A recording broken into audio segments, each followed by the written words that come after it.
Chapter 56, Impure Purpose.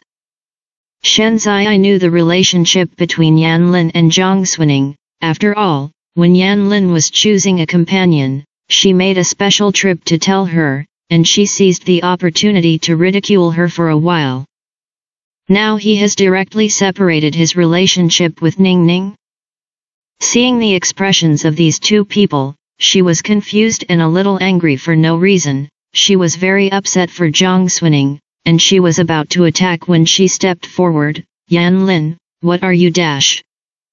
Her Royal Highness the eldest princess. Yanlin was already uncomfortable enough. Zhang Xuning was afraid that Shenzai would say something to embarrass him, so she hurriedly reached out and gently grabbed her. The corners of her lips curled, and she smiled with relief. His Royal Highness King Yanping is young and makes a joke casually, don't worry. But I'm not talking about.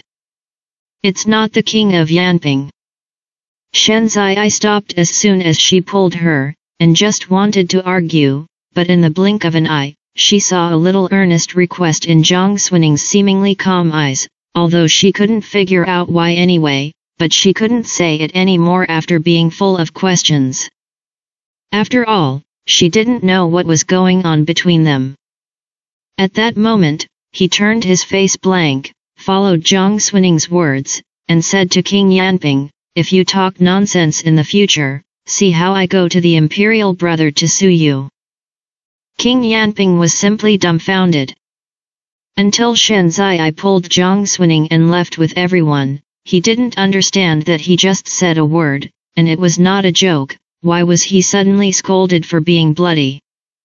The eldest princess of Kalayang has always been domineering, and he didn't dare to talk back. Seeing the person leaving, he muttered, really, what are you doing, what does it have to do with me? Yanlin didn't speak, lowered his eyes and walked forward.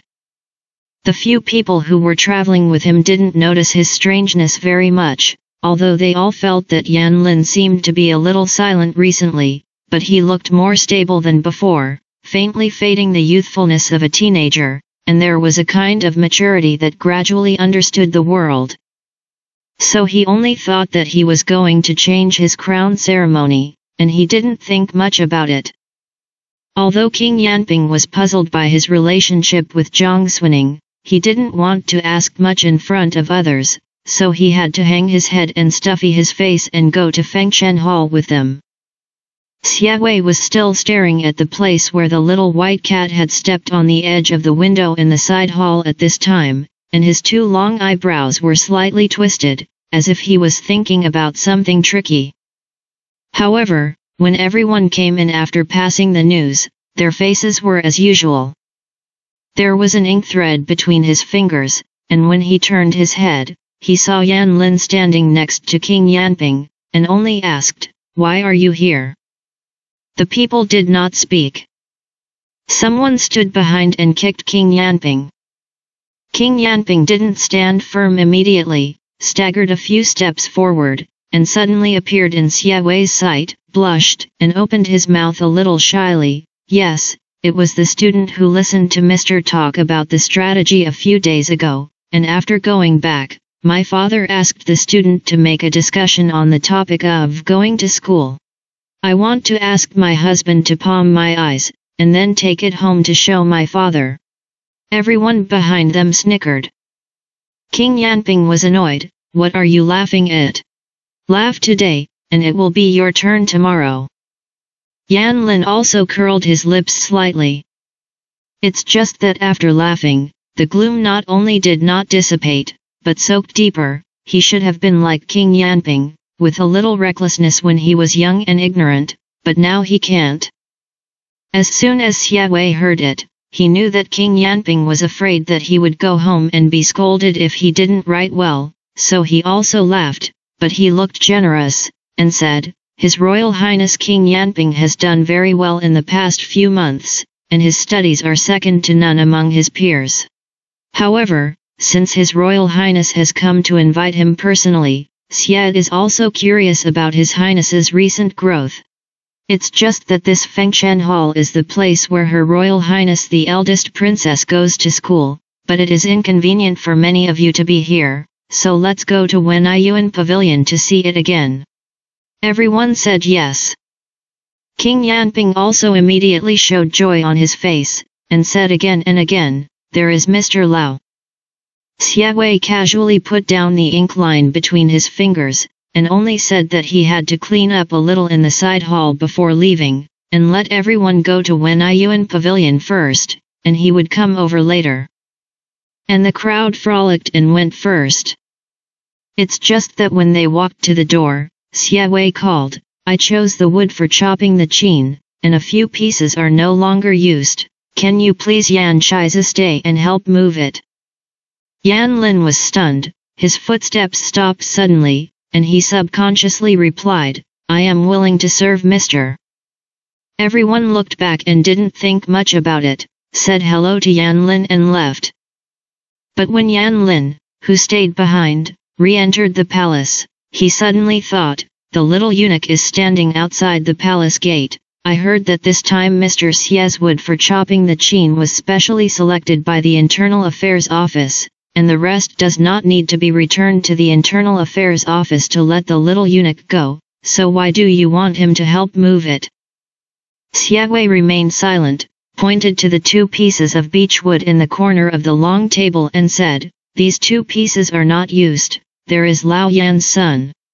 Yan Lin stepped forward. However, when he passed by the piano table, he recognized at a glance that the banana on it was given to Zhang Xuning, and his heart ached, and even his footsteps were stagnant. Xiaowei's gaze also fell on the piano table, and he only said, "Ning." Although the second girl Zhang is a little naughty, and her studies are not very outstanding, she is still well behaved in front of me, and she is willing to endure reading, so she only left this place after learning the piano. Yan Shiza can relax a little about this. At that time, he didn't know that something was going to happen to the Marquis of Yanji. So when I thought that Ning Ning was going to enter the palace to accompany her, I was overjoyed, and I was afraid that she would not be able to pass this election, so I deliberately begged Mr. Xie after the Wenyuan Pavilion lecture on one day, and asked Mr. Xie to take more care. But now, it was he who sent Ning Ning into this Shura field with all his might, but he may not have the ability to protect her in the following days. Yan Lin only felt uncomfortable in his heart when he saw this qin, but he was a little happy when he heard Xiaowei's words, and it was difficult to tell whether the tip of his tongue was sweet or bitter for a while, so he chuckled, "If you can relax so easily, it will be simple." He stepped forward to move the 2 beech trees. Xiaowei looked at the young man's somewhat silent back, closed his eyes, and there was a bit of trance darkness in his eyes, but after a long time, he looked ordinary when he spoke. "I didn't see Ling Zun this morning, I heard that someone said that he was sick, it doesn't matter, right?" Yan Lin felt that strange again, but still replied, "It rained a few days ago, and my father drank a lot of greedy cups, and the old wounds left on the battlefield in previous years recurred, and the wounds were a little painful, so I didn't go to court, but there was no big problem." Xiaowei nodded and said, "The prince has something on his heart." Yan Lin's heart was slightly cold, but he couldn't figure out what he meant for a while. Xiaowei picked up the piano bag on the side, put the banana nunnery that Zhang Xuning threw here, and hung it on the east wall of the side hall together with his ime. He turned his back to him, and Yan Lin couldn't see his expression. I could only hear his voice flowing slightly under his calmness, "Master, preach and receive karma to solve doubts." Xia was clumsy in learning the piano when he was young, but fortunately thanks to the careful teachings of the famous teacher, he still dare not forget the teachings of Mr. Yan Shizi is extremely intelligent, although he can understand it at a point, but saints are inevitably confused, and it is inevitable that the son of the world will be confused. If you can believe it, you will come to me like His Royal Highness King Yanping in the future. Yan Lin's pupils narrowed slightly and she stared at him. Xie Wei turned around, but only smiled faintly at him and said, "Let's go, they should have waited for a long time." Asterisk. Farewell to Yan Lin and the others. Zhang Xuning and the others went back to Yang's Hizai. Shen Zai had no choice but to pull her to the house and sit down, and asked her alone what was going on with Yan Lin. Zhang Xuning couldn't say a word. Shen Zai was really anxious when she looked like this, and she hated iron and steel, but after all, she couldn't say a word for a long time, so she could only say, "It doesn't matter if you don't want to say it now, you must tell me when you want to say it. If Yan Lin bullies you, this princess will definitely make him look good." Zhang Xuning had no choice but to thank her for her kindness, and it took a lot of effort to send Shen Zai away. She still loses her temper when she leaves. After sitting in Zhang Xunning's house for a while, I saw that the furnishings here were simple, and when I went out, I taught the palace maids who were waiting, and said, "How do you serve? The warm kong in this house is not burned, the vase is not inserted, the brocade stool is too hard, and there are no ornaments that catch the eye, where is it like the boudoir of the daughter's house?" The palace ladies trembled. When these words reached the female steward, the eunuchs, and the top of the Internal Affairs office, they were even more anxious and shouted for injustice. Who doesn't know that this Zhang Er girl is a celebrity who was handpicked by Her Royal Highness the eldest princess to enter the palace to accompany her? No one dares to treat her badly. It's just that they came to the palace to read and not to enter the palace to enjoy the blessings. It's really too good to say, and there is no precedent for the past dynasties to provide the companion reading. The eldest princess's words almost didn't make them sad to death.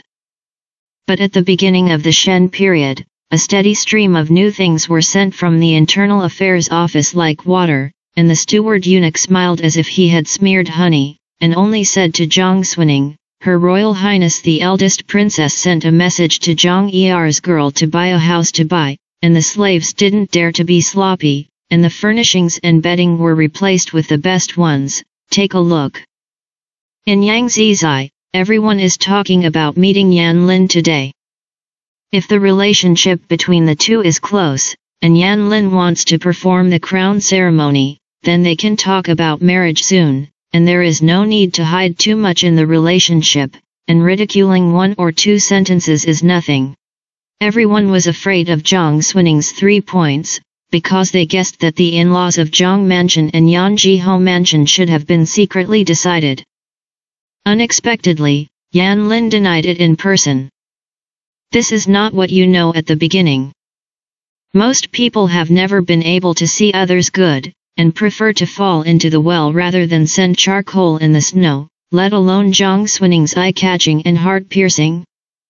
Everyone drinks tea in private and speaks, which is inevitably a little cool. There are even some people who clearly show a bit of schadenfreude. But before they were happy for 2 hours, the various items that the Internal Affairs office came to buy for Zhang Xuning alone, coupled with the flattering attitude of the steward and eunuch, threw a big mouth on their faces.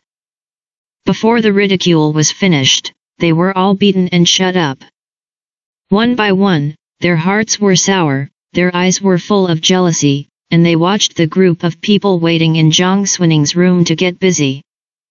Zhang Xuning could guess that these people would not say anything good about themselves when they got together, but Yan Lin put aside the relationship with herself, and the accident in the Yanji Marquis mansion was imminent, which was something she expected, and it was not that she had not experienced a worse predicament than this in the previous life, but compared to the panic when she fell into such a situation at the beginning of the previous life, she was a little more calm and indifferent. In the last life, without Yan Lin, she caught up with Shen Zhu. In this life, there is no Yan Lin, but there is still Shen Zai. She didn't know how she had such a deep fate with the royal family, but it was difficult to get rid of it now, so she simply accepted this love calmly and kept it in her heart. The palace people arranged in her room, she sat aside and watched the boredom, and the palace people were not comfortable, so they simply came out of their own room and walked along the palace road outside Yang's Hizai.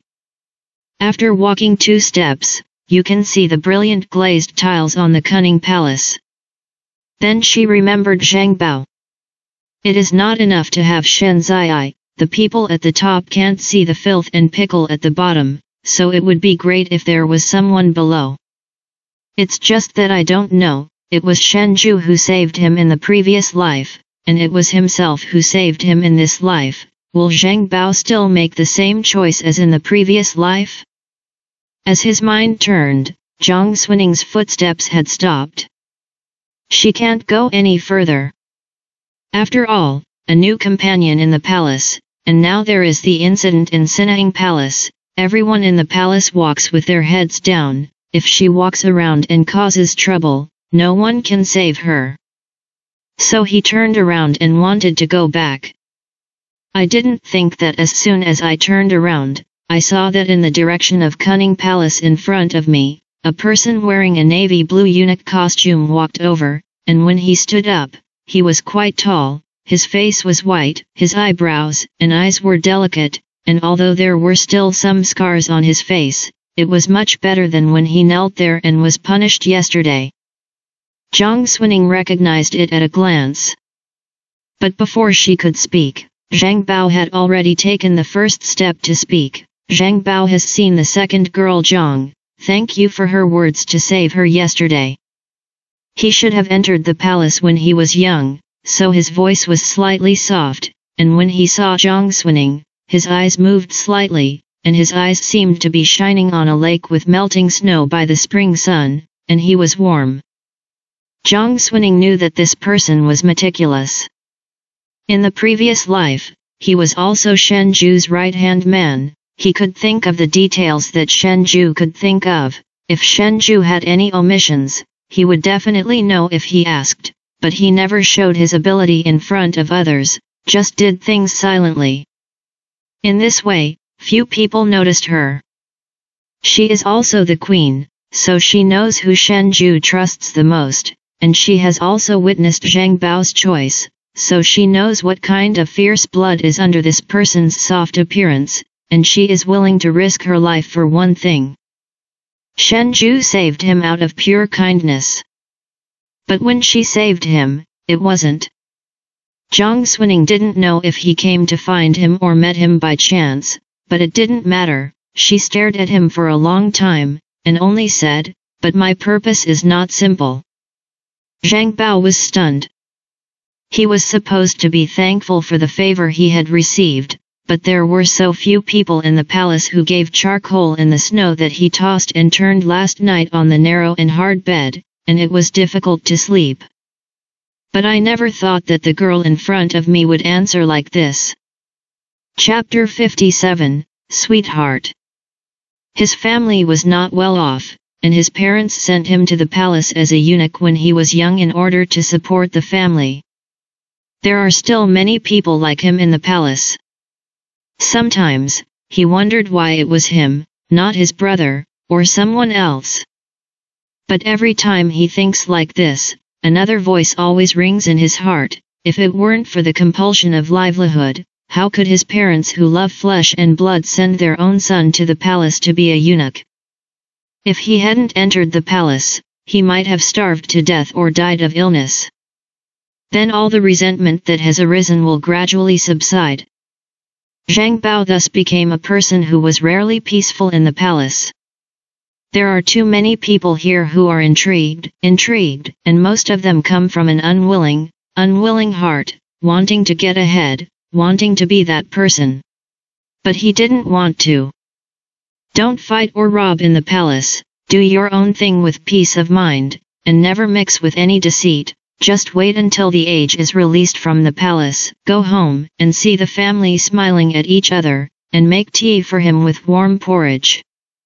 Yesterday, however, the queen's favorite lamp was not broken by him, but when he took out the box from the high pavilion and opened it at the behest of the female official, it was already broken inside.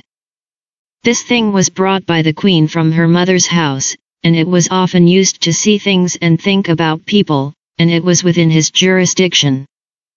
When I took it out to see it, it shattered.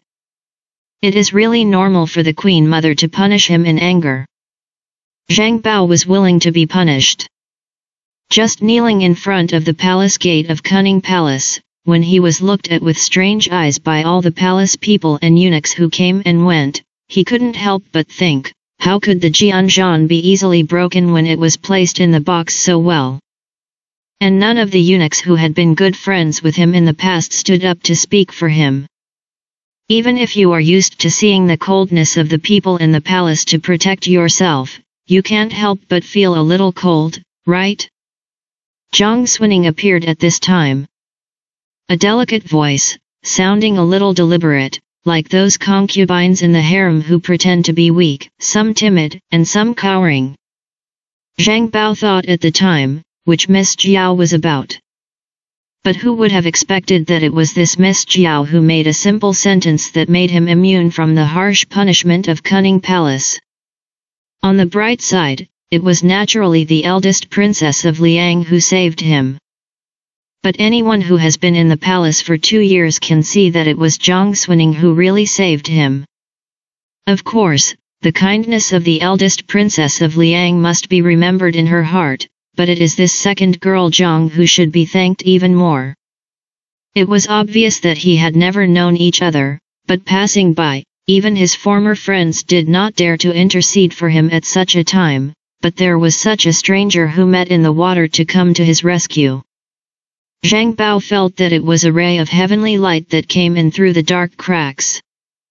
Although there is only a trace of warmth, travelers who can wander in the cold winter are willing to rely on this warmth to believe in the goodness and harmony of the world, and believe that the sunny spring will soon come. He came with a joy for no reason. But the second girl Zhang who saved him that day actually told him, "I save you for an impure purpose." Zhang Bao was dazed for a moment, almost didn't react, and when he really realized what Zhang Xuning said, his heart felt like something was falling lightly. He looked at Zhang Xuning in a daze, speechless. Zhang Xuning asked him, "Are you disappointed?" Disappointed? Maybe not. But there was always a little undeniable loneliness. After all, he thought that this girl was different from everyone else in the palace. Zhang Bao said slowly, "You have confused me a little." Zhang Xuning couldn't tell why she blurted out that sentence at that moment, probably still feeling unworthy, right? She said, "Then are you here to repay the favor?"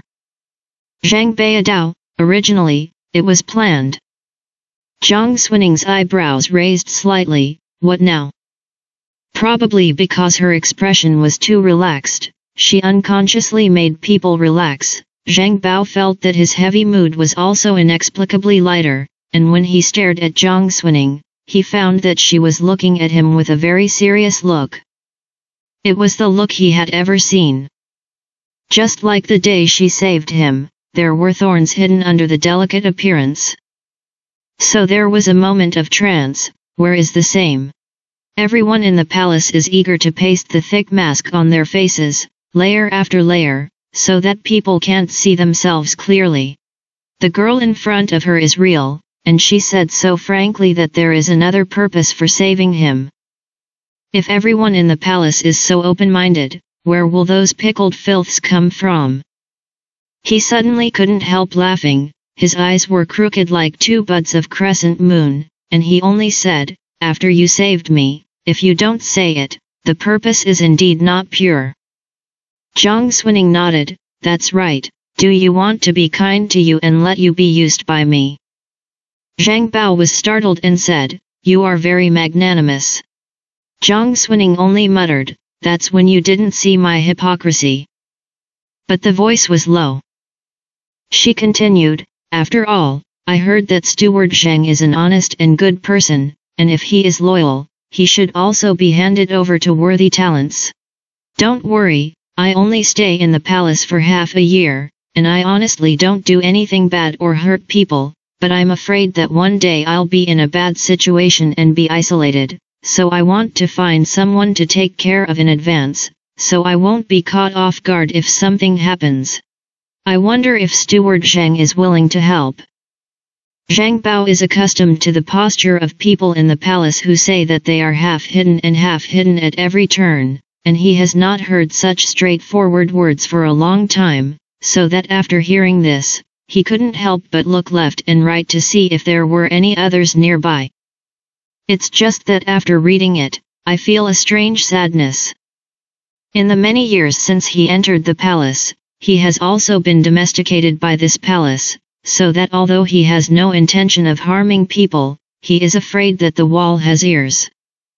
Although the second girl Zhang in front of her is able to speak in front of the eldest princess of Liang, and she is even favored by her royal highness, it is not uncommon for the palace to be honored and humiliated. What's wrong with planning ahead? Besides, no matter what the purpose, the other party saved him. Zhang Bao found it difficult to say no, or his heart told him that he didn't want to refuse. The afterglow of the western slope poured out from among the gloomy clouds, shone on the vermilion palace wall, and folded a touch of red, smearing on his delicate and still scarred cheeks, and even the eyebrows and eyes were melted with warmth. Zhang Xuning suddenly found that this young eunuch was also very good-looking. Zhang Bao pondered for a moment and replied, "You are my benefactor, if you really don't want to harm others, why can't Zhang Bao help?" I agreed. Although it was expected, she didn't expect it to be so easy. The corners of her eyes and eyebrows were dyed with a little joy, and finally she reacted, "When I saved you, my purpose was not pure, but I am not a good person, can I be regarded as your benefactor?" Zhang Bao looked at her and smiled, "Some things should be judged without care. If it's about the heart, is there a good person in the world? If it is about the heart, is there a good person in the world?" When Zhang Xuning heard this, she was slowly stunned. At this moment, Zhang Bao felt that the expression on her face was a little lonely, as if she had fallen into some inescapable memory, and at the end of her lips there was a smile, so there was a little brightness at the end of the loneliness, and even a little pride like honor. She said to him firmly, "Yes." Zhang Bao was stunned. "Who?" Zhang Xuning was inexplicably happy, took 2 steps forward with his hands behind his back, and then stopped, and when he turned around, he had a bright smile on his face, and only said, "I will have a chance to meet you in the future." The sky had darkened, pressing on the heavy forbidden city. But the girl's steps on the palace road seemed brisk. Zhang Bao looked at her back as she gradually moved away, and laughed for some reason, and suddenly thought, such a little daughter's state should be her sweetheart, right? Asterisk. Unexpectedly and easily dealt with Zhang Bao, Zhang Xuning was in a very good mood when she returned to Yang's his eye. The room was also completely refurbished. Walking in, I only felt that my eyes were full of fragrant soft splendor. The vase was replaced with RU-Kill white porcelain, the round table was replaced with red sandalwood carved lacquer, and the ordinary rice paper on the bookcase was also replaced with a knife of good white deer paper, which was really exquisite. It's better than her boudoir in the house. It would be nice if Her Royal Highness the eldest princess was a man. Zhang Xuning threw herself on the soft bed, pillowed the soft pillow with silk embroidery, and sighed comfortably. It is also an excellent to assist her to be the emperor and I to be the queen. Of course, that's just how I think about it. There is a cover, and she doesn't like anyone. In the evening, after everyone had eaten, they all gathered in the flowing water pavilion to review the lessons they had learned today, and also to look at the books that Mr. Tomorrow would teach. Although Zhang Xuning is not on the same page as most people, this kind of occasion is for it. Because people like Xiaoshu, Chen Shiyi, and others are all very knowledgeable, and occasionally answer questions for others, although she has a little trouble with them, but learning has nothing to do with enmity, and you can earn a little more if you can listen to a little more, why not? So when the hour came, she arrived early with the book. However, At this time, a few people did not arrive, and everyone did not talk about reading and learning, but laughed with each other. Yao Shi once again became the focus of everyone. Zhou Baoying was the most lively and noisy among everyone, and when she stepped forward, she grabbed Yao Shi's hand and shook it vigorously. Sister Yao Shi, you just said, we all saw it this morning, you handed over a letter to the palace people, it was fine, but we found that we all blushed. Let's talk about it quickly, isn't it the matter of Ruyi Langjun? Zhang Xuaning's fingers just opened the book and suddenly stopped. Yao Shi was so frightened by them that he stomped his feet and said, annoying, you guys are here to make trouble for me. Yu Yu covered her lips and smiled, and quipped, that Zhang Shadu has already taken the initiative to withdraw from the family, and Sister Yao Shi has saved her strength by pushing the boat down the river.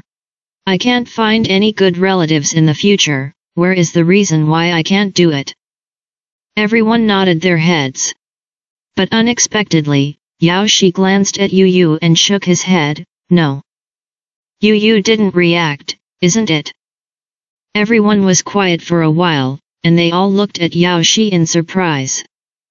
On Yao Shi's white and tender cheeks, a thin red gradually turned crimson, biting his lips lightly, lowering his eyes with all kinds of shyness, and said, I changed my mind. He said that if he wanted to retreat, he would want to retreat, where is it so easy? After deciding to retire and then retreating, people still don't know how to criticize me. It doesn't matter if he comes from a bad background, it doesn't matter if he has a widowed mother, anyway, I have everything, and I don't need him to bother. Chapter 58, Cursive.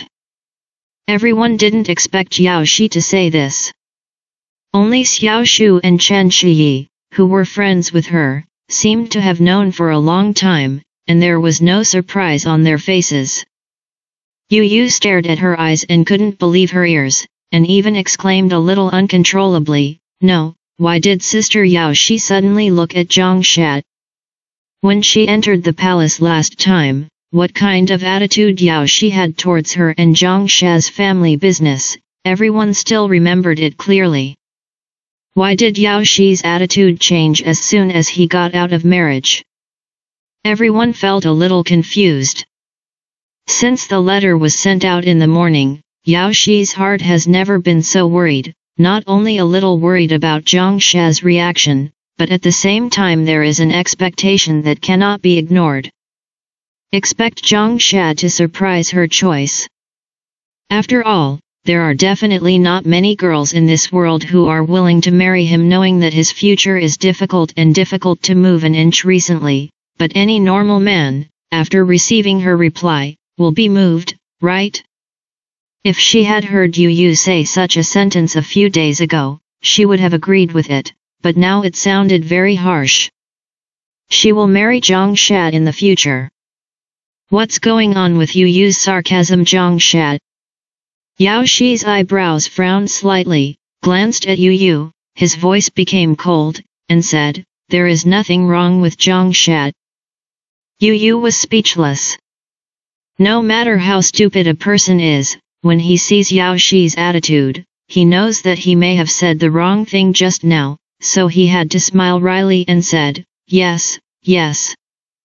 However, when he closed his mouth, looking at Yao Shi's expression, he couldn't help but be a little indescribable.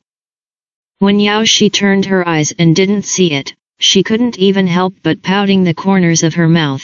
I've seen those who have gone back on their word, and I've seen those who turned their faces and didn't recognize them when they said something, but they still saw each other for the first time. Don't you think your face hurts? Earlier, I didn't know who said that Zhang Sha was worthless, but he had the face to scold her. A trace of disdain flashed in Yu Yu's eyes. Zhang Xuaning watched coldly, taking this trace of disdain into her eyes, and only calmly thought that it turned out that the group of people who were holding together were not so close, and there was also discord inside. She should have laughed out loud at that. But looking at Yao Shi's shy and timid demeanor talking to everyone, his lips were like a lead block, and he was so heavy that he couldn't bend his duty. Suddenly, I hated Zhang Sha a little. I hate myself too. Why was he so obsessed with his mind in his last life, and he wanted to deceive Zhang Sha to be a good person? That night, Zhang Xuning sat in the Liashui pavilion for a long time, but she didn't listen to a word of what others read, asked, and answered. I woke up early the next day and was in a gloomy mood.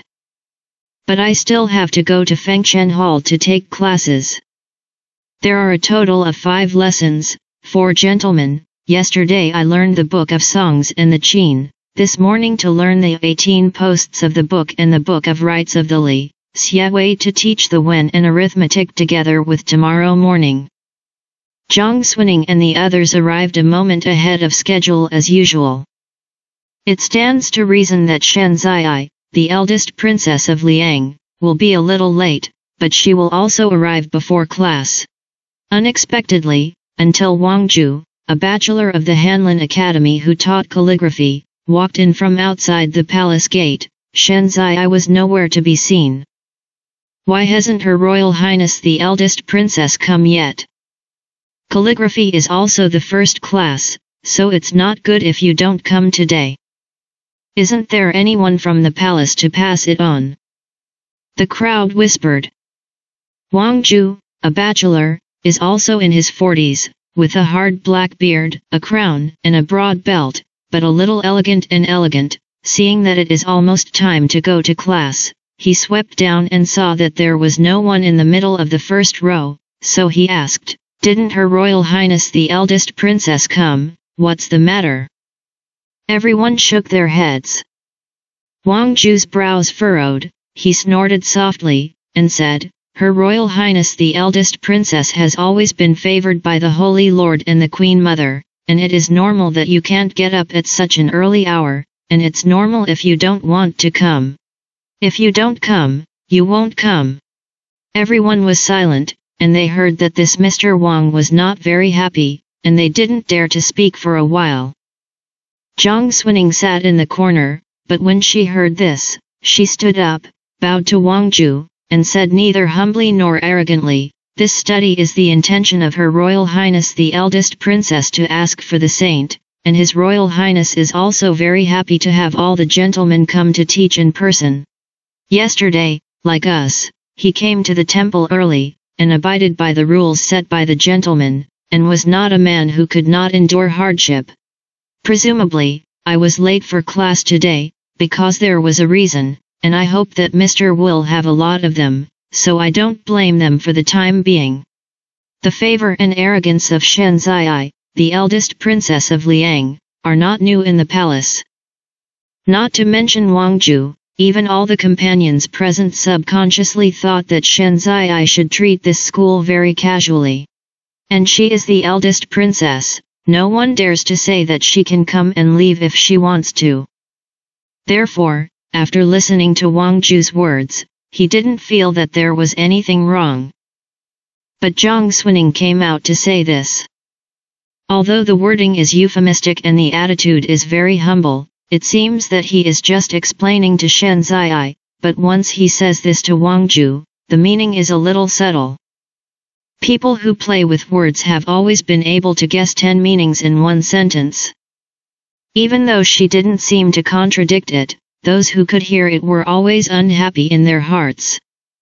Wang Ju's eyes suddenly fell on Zhang Xuning's body, and he suddenly remembered what his colleague Zhao Yanchang, who listened to their poetry and literature in the Hanlin Academy yesterday, said that among these little women who read together, there was one who was sitting in the corner who was particularly disobedient. It was Zhang Xuning, the second girl of Zhang Boyu's family, the household servant, like a thorn. He didn't take it to heart. Unexpectedly, he didn't say a word before he was in class, and she came to find the stubble. Wang Ju said, I just said casually, what do you mean, I wronged the eldest princess? Although Zhang Xuning didn't go to class much in her previous life, she clearly knew that the eldest princess of Liang, who had also grown up pampered in the palace in the past, had never skipped a class, but really wanted to learn. This Wang Ju is clearly prejudiced against Shen Zai and preconceived. That's why she wanted to stand up and distinguish one from the other, thinking that she was already very tactful, paying attention to her tone, but she didn't expect her husband's reaction to be so big, so she frowned slightly and explained, "The student didn't mean that." Wang Ju said with a cold face, "You don't mean that." He couldn't help but teach this little woman a lesson, and he just happened to use her to establish his majesty and establish his own husband's majesty. Unexpectedly, as soon as he finished speaking, a little eunuch came rushing outside. "The Empress Dowager of Sinaing Palace has something to say," and she specially ordered the slave to come and sue Mr. The little eunuch bowed outside the palace gate, and saw that there was still some fine sweat on his forehead. "Something happened in the palace a few days ago. The Queen Mother and the Queen Mother are checking the Internal Affairs House, and the lords of the 6 palaces in the east and west have been called, and Her Royal Highness the eldest princess is also over there at the moment, and is talking with the saint. She should have come to class today, but she is in a hurry and can't go." As soon as Wang Ju heard the name of the Queen Mother, the Empress, and even the Holy One, his face changed several times. At this time, where is there still the arrogance of Zhang Xuning before? He hugged his hands and arched into the void, and only said, "The saint, the Queen Mother and the Queen Mother are above. Her Royal Highness the eldest princess can't leave for a while, and it doesn't hurt to lack a class." The little eunuch answered yes, saluted again, and hurried away again. It was as if there was some trepidation and uneasiness.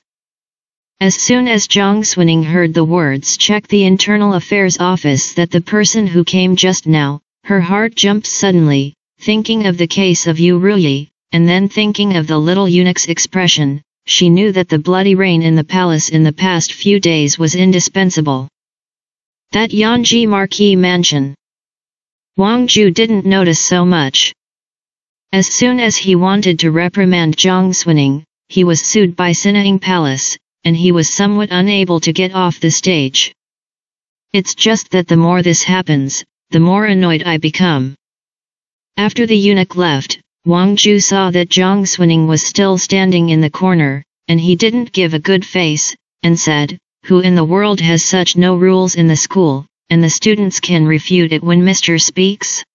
Although Lord Zhang and Wang are colleagues, but the ugly words are ahead. If you dare to speak out in the hall, I will not care about the face between me and Ling Zun's colleagues. You sit down."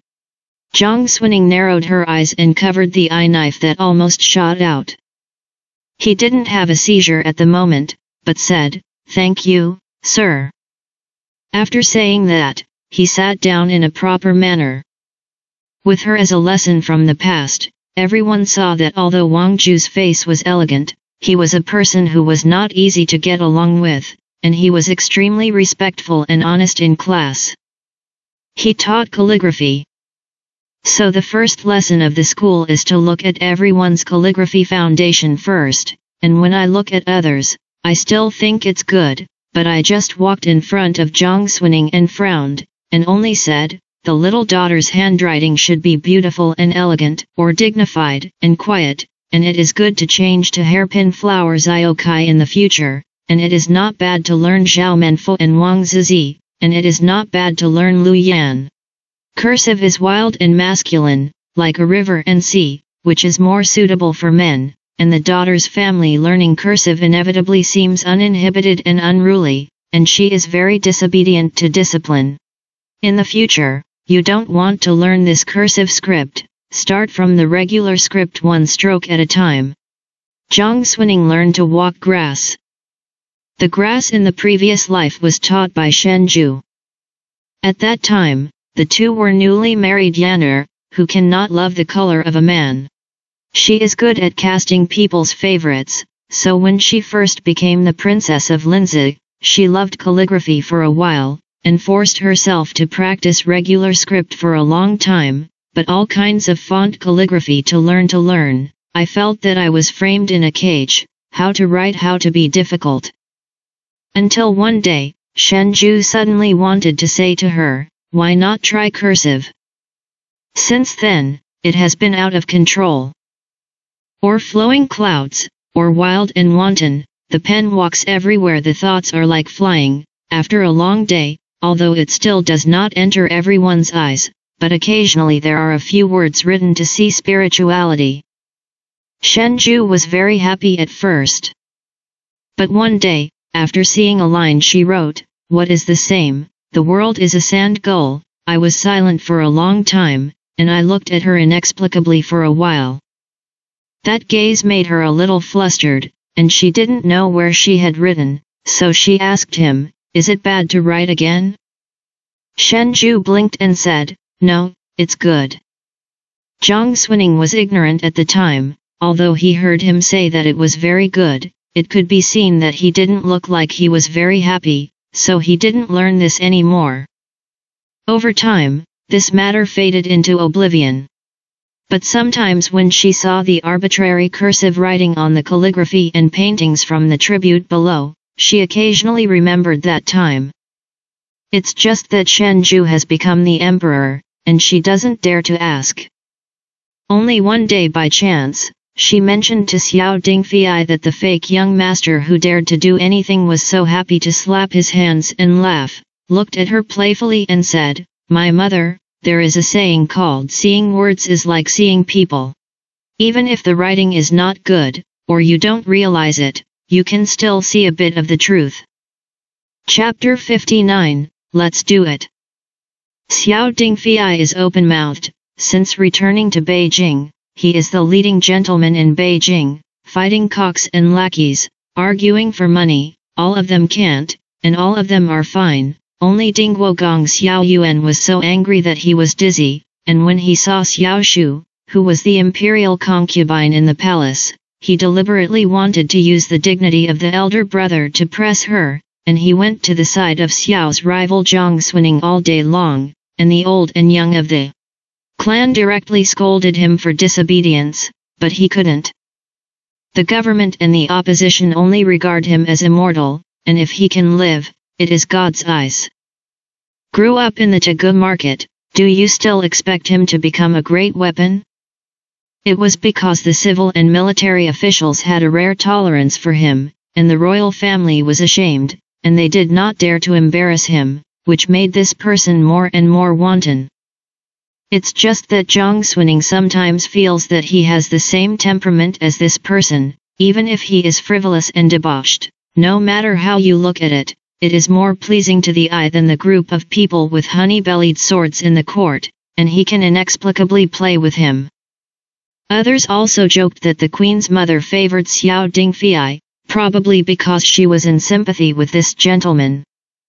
After all, although they are from the family, they are all exiled due to changes, how can they not sympathize with each other? Even Zhang Xuning herself couldn't deny that when she didn't know the truth at the beginning, she did inevitably have such thoughts. As for the future, I purely felt comfortable getting along with people who didn't hide it. Seeing words is like seeing people. Even if the writing is not good, you can see a bit of truth. What is her true nature? Could it be that Shenju had already seen it at that time? But she hadn't seen herself clearly at that time. The freshly written line of grass was spread in front of her. Zhang Xuning looked up at Wang Ju, who was standing in front of her bookcase with a serious face. If you have the heart to argue, you like cursive, and what kind of font you like shouldn't it all depend on people's preferences? But when I think about it, I only stay in this palace for half a year.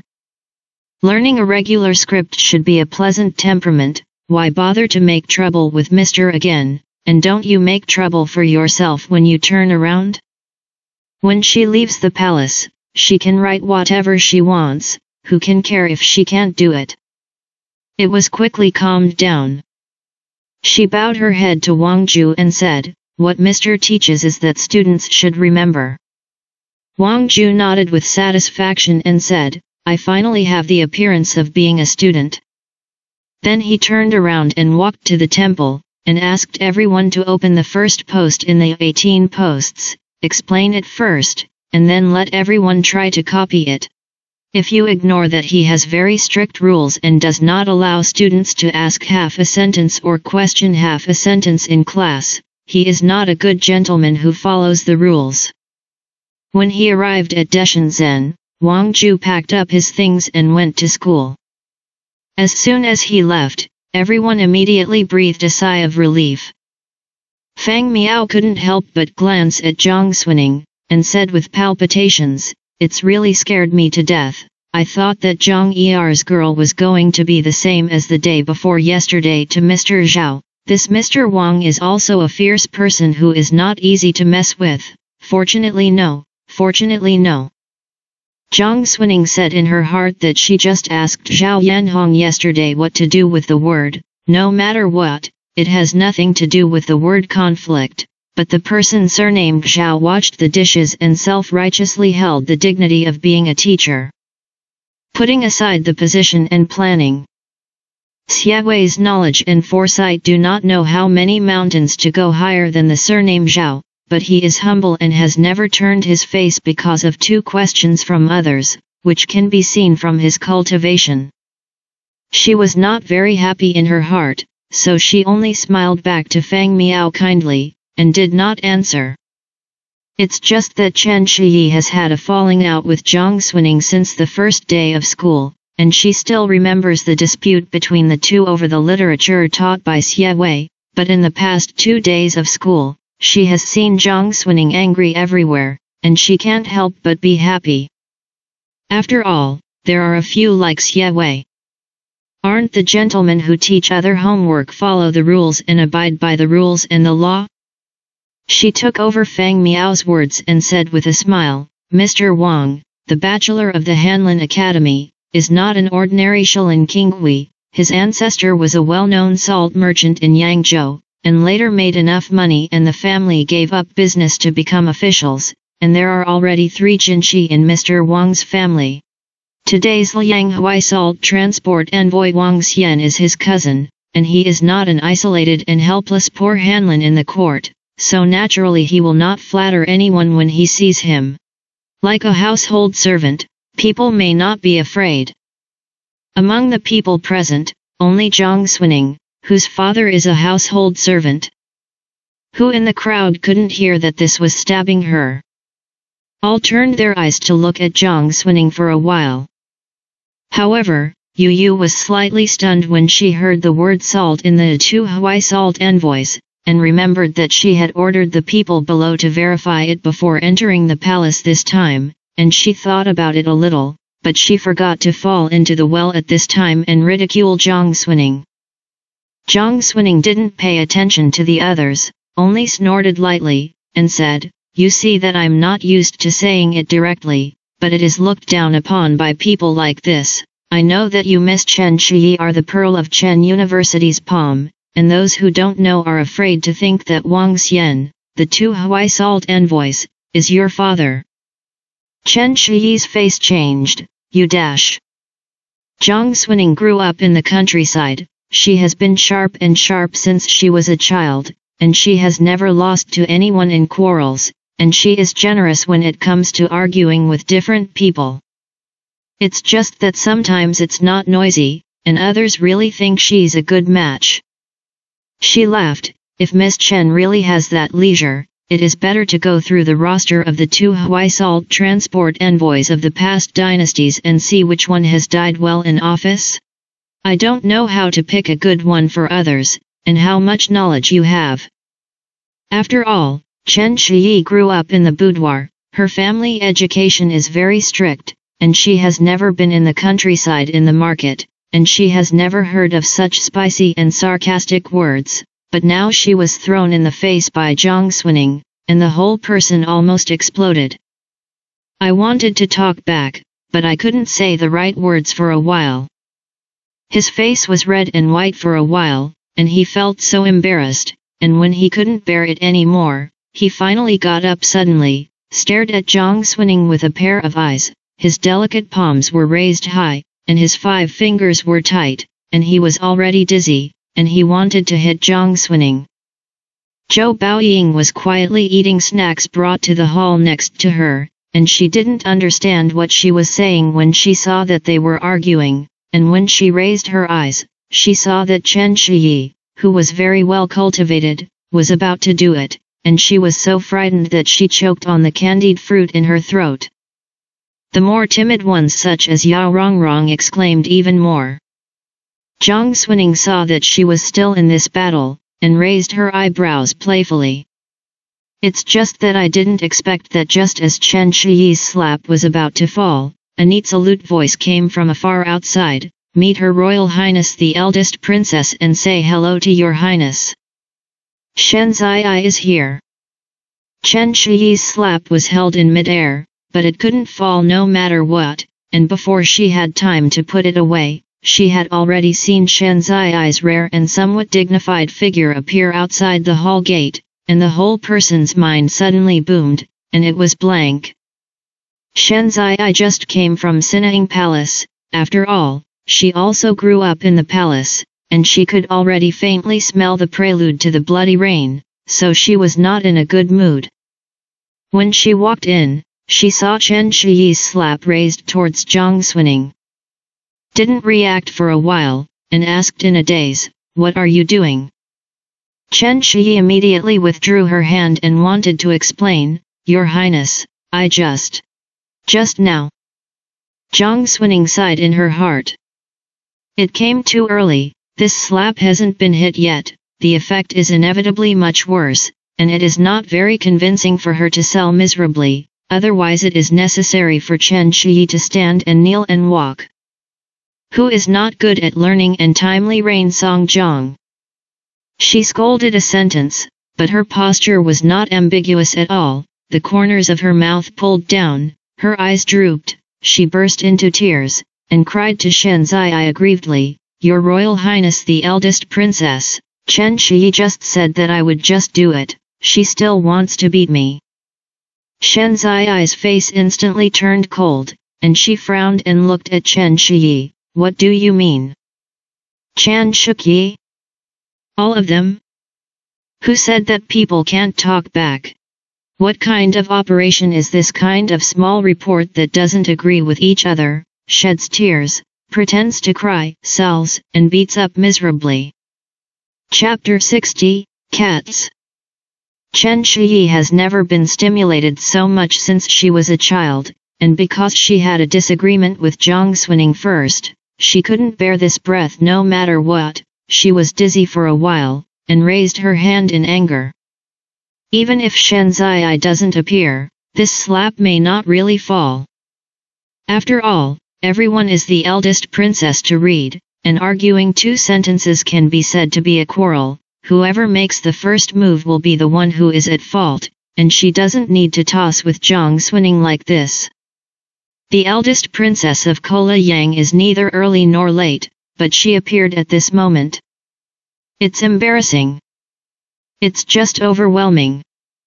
Chen Shiyi seemed to have been splashed from head to foot with a basin of cold water, her whole body was cold, and she hurriedly bowed to Shen Zai, "Her Royal Highness the eldest princess." It was the courtier and the second girl Zhang who quarreled without saying a word. The second girl Zhang was articulate, and the courtier said that she couldn't help her, and she was dizzy for a while. It was the fault of the courtier, and I hope that Her Royal Highness the eldest princess will be magnanimous and forgive the courtier's rudeness. His voice trembled slightly, and he was obviously afraid. Without the anger just now, she easily calmed down, knowing how serious this incident was now, and knowing that Shen Zai was originally going to be biased towards Zhang Xuning. She couldn't quibble at this moment. It was best to bow her head and admit her mistake while clarifying, endure this time, and find another opportunity to think slowly in the future. Zhang Xuning snorted in her heart, and secretly said that she was very fast, and the arrogance that no one looked at before was in front of someone who was more noble than her, and how much was left. Originally, there was nothing to do, but Chen Shiyi was the first to flirt with the cheap. Anyway, the beams are all settled. She doesn't want the other party to be so simple and perfunctory, she has to be angry with her to make her heart even more perfunctory. So, with a miserable appearance, Jiang Xuning raised her hazy teary eyes, looked at Chen Shiyi, and her body trembled slightly, as if she couldn't believe that she said such a reversible thing. Sister Chen's meaning, actually, I bullied you, can't I? I couldn't go on halfway through the conversation. She bit her lip and opened her eyes wide, as if she had met Chen Shiyi for the first time, and she also revealed a bit of real resentment and sadness. The entire Fengchen Hall was so quiet that no sound could be heard. Zhou Baoying was dumbfounded, and the paper bag containing the candied fruit slipped out of her hand and fell to the ground. Yu Yu was even more cold in the back of her head, glad that she didn't follow Chen Shiyi to ridicule Jiang Xuning just now, otherwise she would. Fang Miao also looked sluggish. He thought that this Zhang Er girl was powerful, but he didn't expect it to be powerful to this extent. Even Xiao Shu couldn't help but look at Jiang Xuning with a shocked look, as if she had never really known her, and then recalled the situation when she couldn't help but press Yu Yu into the fish tank that day, only to feel as far away as a dream. That cold posture. And now this weak and pitiful Chu Chu is moving. Is it a person? Shen Zai walked to Jiang Xuning's side, hesitated, and gently stretched out her hand to put her hand on Jiang Xuning's shoulder. Jiang Xuning felt it, so she wanted to turn around and continue to sell miserably. However, the moment she turned her eyes, she met a pair of unusual eyes. Shen Zai's eyes when she looked at her were no longer as sweet as before, which was always full of longing, and there was some gloom and regret in it. At the end, he smiled comfortingly at her. At this moment, Jiang Xuning thought of Yan Lin's eyes when she looked at her yesterday, and there was forbearance hidden in the suffering, so she twitched fiercely in her heart. Shen Zai came back from Sinaing Palace, and Sinaing Palace is investigating the affairs of the Internal Affairs Mansion. Is the case of Yu Ruyi going to involve the Yanji Marquis Mansion after all? If it weren't for that, Shen Zai wouldn't look at her like this. As soon as this thought came to mind, the battle with Chen Shiyi's ambition suddenly became unimportant. But Shen Zai was not prepared to stop like this. After all, she remembered that Jiang Xuning didn't plan to enter the palace at the beginning. It was Yan Lin who came to find her, and she also wanted her to enter the palace, so she tossed back and forth to force her to stay. What is there to embarrass her in this palace? One is protected by Yan Lin, and the other is supported by her. Even if there are some pickled and filthy things, it will not hurt her. But today's faint smell of the bloody rain in Sinaing Palace let her know that she was wrong, and it also made her suddenly understand why Yan Lin wanted to clear up the relationship with Ning Ning in public yesterday. If it were her, it would be the same. Didn't know that when he was upset and even angry with Ning Ning, after he knew it, he complained that he also felt sorry for Ning Ning. Maybe in the future, if there is no Yan Lin who can protect her, then only herself will be left. No matter how innocent and pampered she is, Shen Zai is also a child who grew up in the palace. She couldn't see that Ning Ning was a little playful and pretentious. She should have deliberately acted Chen Shiyi, but Chen Shiyi's presumptuousness that she saw just now was not fake, not to mention that she knew that she was definitely not a person who would take the initiative to frame others. Jiang Xuning, who was able to pick up a pen and point the old marks at the corners of her eyes for her, covered them with pink petals, and said those words was by no means a bad person. Shen Zai raised her eyelashes lightly and looked at Chen Shiyi. She didn't look angry, but calm was more chilling than anger, and she only said clearly word by word, I don't want to hear your explanation. As a courtier, you were selected to enter the palace as my companion, and you and I have an old friendship, so I don't want to save the face of Scholar Chen, let you enter the palace and be kicked out again. It's just that you, and you, must know that Jiang Xuning, the second girl of the Jiang family, was personally ordered by the palace to enter the palace. In the future, being rude to her is equivalent to being rude to the main palace. You didn't know before, but this palace said today, whoever wants to commit it again, don't blame this palace for not caring about the situation. Everyone didn't expect Shen Zai to say such a heavy thing. For a moment, they were all silent. Zhang Xuning seemed to confirm something from Shen Zai's words, and she was in a trance. Chen Shi didn't understand how Shen Zai's attitude could suddenly be so serious. Although the words were extremely ugly, they were slapped in her face one by one, but she really didn't dare to refute anything, and she was afraid of causing trouble to herself, so she could only bury her head and tremble. Yes. Shen Zai said again, since you already know that you are rude, and you are so easily dizzy, you copied the Book of Rites and the Prajna Heart Sutra 10 times, one is to increase your memory, and the other is to think quietly. Don't go to a place like Fengchen Hall to read and always think about other messy things. Chen Shi had a grudge in her heart, and her face turned blue. She held her breath and bowed down again. Her Royal Highness Princess Xie is magnanimous. She will be cautious in her words and deeds from now on, and she will not dare to do it again. Shen Zai turned her gaze at this time, and no longer paid attention to her, but went to Zhang Xuaning's bookcase, half squatting, her two palms overlapped on the bookcase, and her pointed chin rested on her palm, only revealing a good-looking head with beaded steps, and looked at her with a wink. Ning Ning is not angry now, is she? Zhang Xuaning was originally pretending to be more. I've suffered more anger in my previous life, where can I not endure this? Just seeing Shen Zai's appearance of treating her so carefully, she was happy and sad for a while, and she only reluctantly squeezed out an ugly smile, stepped forward and pulled her up. Your Royal Highness the Princess, what does this look like? Shen Zai didn't dare to tell her about the inside of Sinaing Palace, so she just wanted to coax her to be happy. Doesn't this amuse you? I'm afraid you won't be happy. Zhang Xuning could vaguely guess her purpose, and she laughed at the tears. She muttered, being cared about and pampered by His Highness like this, even if there are 110,000 sufferings, how can I not be happy? Shen Zai laughed with her at this time. The scene in the hall was warm and harmonious for a while.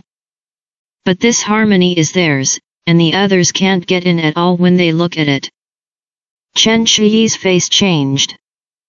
Xiao Shu's eyes swept across all the faces of the palace, and she only thought inexplicably in her heart, Chen Shi is also a cautious person who rarely speaks and makes mistakes on weekdays, although her heart is inevitably higher, but she can also be regarded as a clear person, but once she encounters conflicts in such a restricted place in the palace, she will inevitably lose her normality and have a seizure. Asterisk. Fortunately, this meeting didn't last long. At the second moment of Chen Zheng, Zhang Chong, the chief editor of the National History Museum who taught the Book of Rites, walked in from the outside with a cold face and several thin books under his arm. Everyone, including Shen Zai, returned to their positions. The students have met Mr. Zhang. Zhang Kongguo's face, two thick eyebrows, but a pair of eyes are thin, and when he frowns, he will naturally give people a sense of meanness and hard to get along with. At this moment, he glanced at everyone, and he didn't have a good face. With a lift of his hand, he handed the books he brought to the little eunuch next to him, and said, I came here for the sake of teaching, not for any important study. Can read history for many years, only know that there are no rules in this world, and the collapse of the Zhou dynasty is the chaos of the spring and autumn period. At the beginning, I waited for a few gentlemen to say that it was the princess and the ladies of the dignitaries who taught the princess, and this was originally set to learn the female commandment, but young Master Xie said that all the companions are knowledgeable, and they should have learned it earlier, so they don't have to do it too much. They might as well teach some family and country righteousness. so that the book was changed to the Book of Rites. However, according to what the old man has heard in the Hanlin Academy in recent days, although this Fengshan Hall is a place to study, there are people who do not know how to respect an inferior, and even the gentle and dignified lady of the woman cannot be shown in front of people, and he really feels ridiculous and deeply feels that he has a heavy responsibility. It is to change the subject without permission today, first talk about the female commandments for all of you, and then talk about the Book of Rites with you after the female commandments is finished. The little eunuch presented the books to the table one by one. Zhang Xuning looked down and saw that there were two eye-catching big characters written on the cover. Female commandments. I can't say why for a while, the diaphragm should be at the extreme, even if I had a trouble with Chen Shiyi, it wasn't so disgusting. Even Xiao Shu on the side couldn't help but change color slightly when she saw this book. Others looked at each other. Only Chen Shiyi finally showed a look of frowning, and even nodded slowly, as if she agreed with Zhang Chong's words. Zhang Zhong is a person with very strict rules, and once he has made a decision, he doesn't care about the expressions of the people below, including the eldest princess. After all, the eldest princess will marry in the future, and it is always right to listen to it. He turned the page of the book to himself, and told everyone to read the first article, weakness. He only said, in ancient times, a baby girl could not sleep on the bed for a few months after birth, but let her lie under the bed, play with a spindle, give bricks and tiles, and tell her ancestors.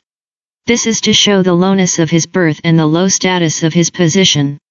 The spindle, bricks and tiles were intended to make them understand that they should work diligently, engage in farming and weaving, and help their husbands prepare wine and food sacrifices. Therefore, for women, they should be diligent and respectful, tolerate humiliation, and always be afraid. The whole hall was silent. Shen Ziyi's complexion was also a little uncertain. Zhang Xuning sat in the back corner, but when she heard these words, she couldn't help but think of the twists and turns of the previous life when she fought fiercely with the Xiao family, and those snowflakes flew like a flake to persuade the emperor to abolish the queen. She had secretly flipped it out and read it during Shen Ju's illness, and every word on it, every word was a woman's virtue and a woman's disaster, which coincided with the meaning of Zhang Chong's words at the moment. A baby girl is not even worthy of a bed when she is born. Where does the bullshit come from? Zhang Zhong also said with a straight face. Zhang Xuning suddenly got up and directly pushed the bookcase in front of her. Squeak, squeak. The bookcase grinded heavily on the smooth floor of the main hall with all 4 feet, making a harsh and unpleasant sound, and all the books and pen and ink on the bookcase collapsed and rolled down, and the noise was so chaotic that everyone turned to look at her. Zhang Zhong immediately frowned at her. What's the matter? Zhang Xuning said, Sir, I'm disgusting. Zhang Zhong also knew that this was a thorn in the head, and his face changed when he heard this. Who are you scolding? Zhang Xuning looked dazed. It's really strange. I said that I was disgusting. How can Mr. say that I cursed? Maybe I didn't pay attention to eating my stomach yesterday, or maybe I smelled something unclean and smelly today. If I vomit out in this hall again, I'm afraid that I will disturb Mr. Lecture. So today, please forgive Xuaning for being rude and retreat first. She said politely, but the smile on her lips was sarcastic, and she didn't look polite at all, and when she turned around and walked away from this hall, she didn't even salute. Everyone was stunned. I've seen a truant who can escape so justifiably and boldly, but I've really seen this one. Zhang Chong didn't expect that Zhang Xuning not only disobeyed discipline, but actually opened his mouth to lie and walk from his class in front of him. A face that was already black suddenly turned into pig liver, raised his hand and pointed at her back, trembling uncontrollably, and only said sharply, Okay, good, what a girl who doesn't obey discipline. Such a stubborn and willful person, if he is also worthy of staying in the Fengchen Palace, I Zhang Chong simply don't even need to teach this learning, and then call someone to come and see, is you powerful or I am powerful. Zhang Xuaning's footsteps were already far away. Listening to him shouting behind his back, he didn't even bother to turn his head. She hadn't been to this old man's class in her previous life, but she didn't know that his temper was so explosive, but she didn't expect to be able to make any waves. After all, she hadn't been in class since the beginning in her previous life, and she didn't see that this old man had the ability to treat her. Thinking about her, she sneered. It's just that before the hour has passed, I want to walk around this palace, and the palace is only afraid that it is secretly searching for the case of Yu Ruyi, and I want to go back to the room to sleep, and I feel bored to be alone. Zhang Xuaning pondered for a moment, and simply turned around and went to the side hall. Xie Wei asked her to go to learn the piano in the afternoon after school yesterday. Anyway, now that she is free, it is better to see if Xie Wei is not there. If she is here, she will learn today's part early, and she will have to go to the afternoon to suffer. The side hall of the Fengchen Hall is next to the main hall, and you can get there by turning the corner. When she looked, there was no one outside. The little eunuch who came to guard outside last time was not there, and the two doors were closed tightly, and there was no sound coming from inside. Thinking that Xie Wei was not there at this hour, the little eunuch seemed to be serving him, so naturally he was not there. Zhang Xuaning pursed her lips, sighed and prepared to leave. Just as he was about to lift his steps and step down the steps, there was a sudden meow next to the flower pot under the porch. Her footsteps stopped. The cry sounded familiar. Zhang Xuaning followed the sound to the corner of the flower pot and took a look, and there was a small white cat the size of a palm in the narrow gap inside, and the two soft meat paws were pressing a piece of fish meat from nowhere, stretching out their pink and tender little tongues to lick and eat, and then swallowing it into their mouths. It's you. She immediately recognized that this was the little cat that was squatting on the edge of Xie Wei's window and was taken away by the little eunuch, and she was pleasantly surprised. I haven't hugged a cat for too long, and my hands are a little itchy. Zhang Xuaning squatted down and looked at it for a while. The more she looked at it, the more cute she felt, and finally she couldn't hold back, gently stretched out her hand, hugged the little ball, rested it on her knees, and sat down on the steps of this side hall. The kitten was not afraid of life. The fish had already eaten into its belly, it licked the soft white hair on its paws slightly, and Zhang Xuaning's slender fingers gently supported its small head, so it squinted its eyes very relentlessly, and nestled in her sleeves with a lazy posture.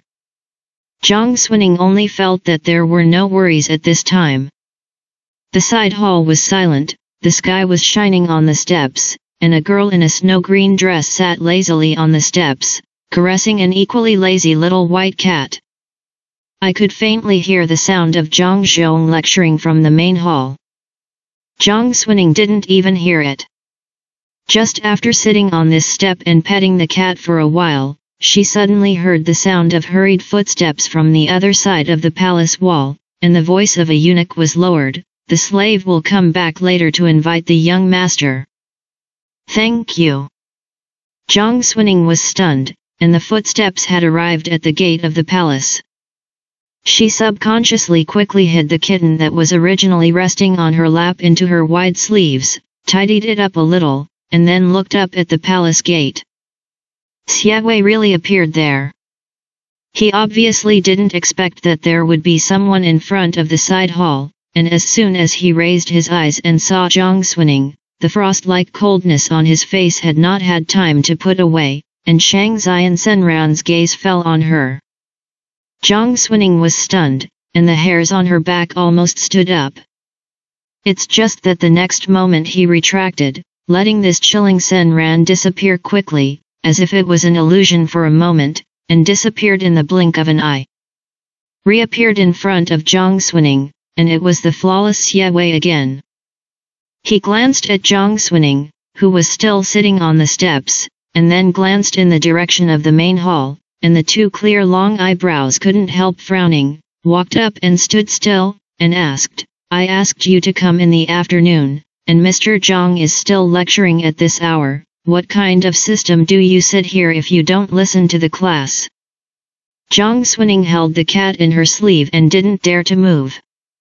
It's just that seeing Xie, if he doesn't get up and salute, it will inevitably arouse his suspicions, so he moves very carefully, slowly stands up, still letting his wide sleeves cover his hands, and leans over and says, "I've seen Mr. Xie, I don't want to listen to Mr. Zhang's class, so I thought that if I could come here to take Mr. Xie's class first, and Mr. Xie happened to be there, I just happened to learn the piano in the afternoon, and I would save another trip."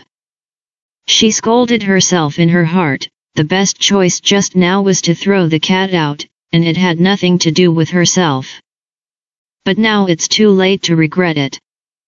While talking, I still pray in my heart, the kitten and the kitten are obedient, and the big demon king is in front of you, but don't call at this time, otherwise he will immediately change his face and cook you and eat it. When Xie heard her words, his brows not only did not loosen, but wrinkled even deeper, and he only said, "Mr. Zhang has not yet left school, and you must leave early or skip school if you appear here. If you don't go to Mr. Zhang's class but come to my class, what should you guess if you let Mr. Zhang listen to it?" In vain, I met Yan Lin yesterday and told him that you are sensible and obedient, don't worry, but I didn't expect you to be stubborn and unrepentant.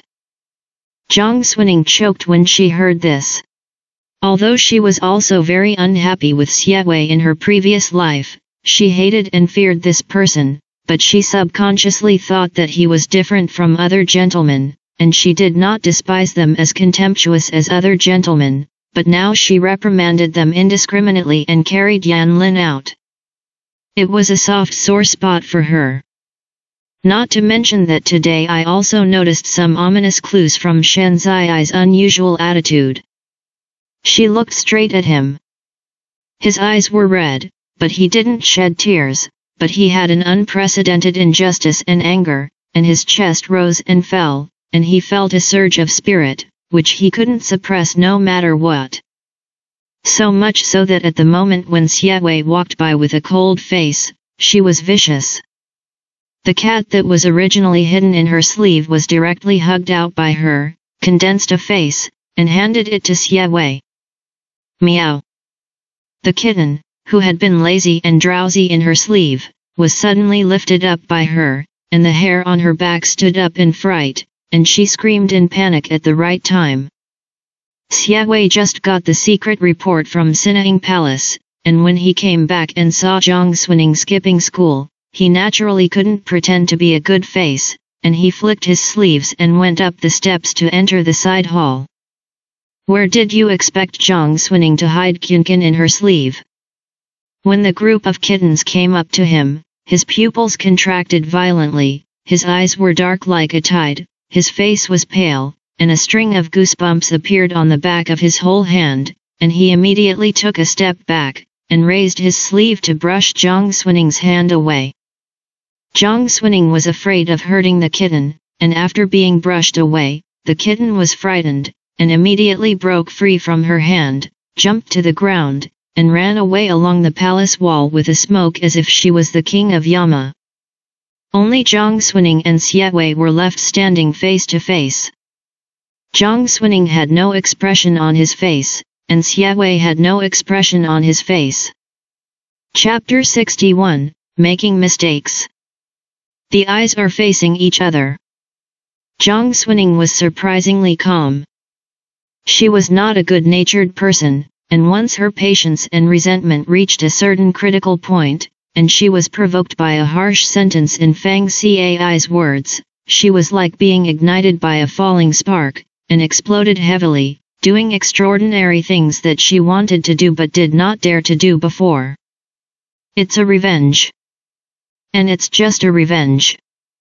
Xie looked equally calm. However, such a calm was only a facade for him. Zhang Xunning's expressionless face was reflected in his eyes, and it was crumpled into a dark wind and cloud in an instant, undulating in a dangerous wave, rolling out a mountain rain as if it was about to come. Obviously, he didn't touch the cat, but at this moment, there was a chill that crawled up the wide-sleeved robe of the cat he had just touched, crawled up to his arms, and climbed to his fingertips, leaving a terrifying shudder. The excessive tightness makes the stiff 5 fingers numb. Xie Wei tried his best to dispel this feeling, and he also tried his best to suppress the anger that was churning in his chest at the moment, because his intellect had always told him that anger was the most useless emotion in man. But the more he tried to suppress it, the more the tide surged in his heart. After all, he rarely couldn't hold back, looked at her, word by word, and said slowly, "Ning Er, do you think I'm too soft-hearted and too easy to talk? It's not the Zhang Er girl he will call in front of people, nor the Ning Er girl that he uses alone behind people, but the Ning Er who is so direct, blunt, and even a little cold." Zhang Xuning smelled the dangerous smell that was too strong to hide. She was also tense, and the moment he spoke, the cold air under her feet rushed straight up her back, and she took a step back almost subconsciously. But she forgot that at this moment she was standing on the steps of this side hall. The footstep shifted backwards, and it stumbled up the upper steps. Zhang Xunning's body was unstable, and she was about to fall backwards almost immediately, but a hand stretched out at this moment, grabbed her arm hard, and the 5 fingers that usually only hold Wenmo were extremely slender, but they hid a sense of fierceness, and dragged her in front of him. The distance closes quickly. She almost stumbled and was forced to lean over him.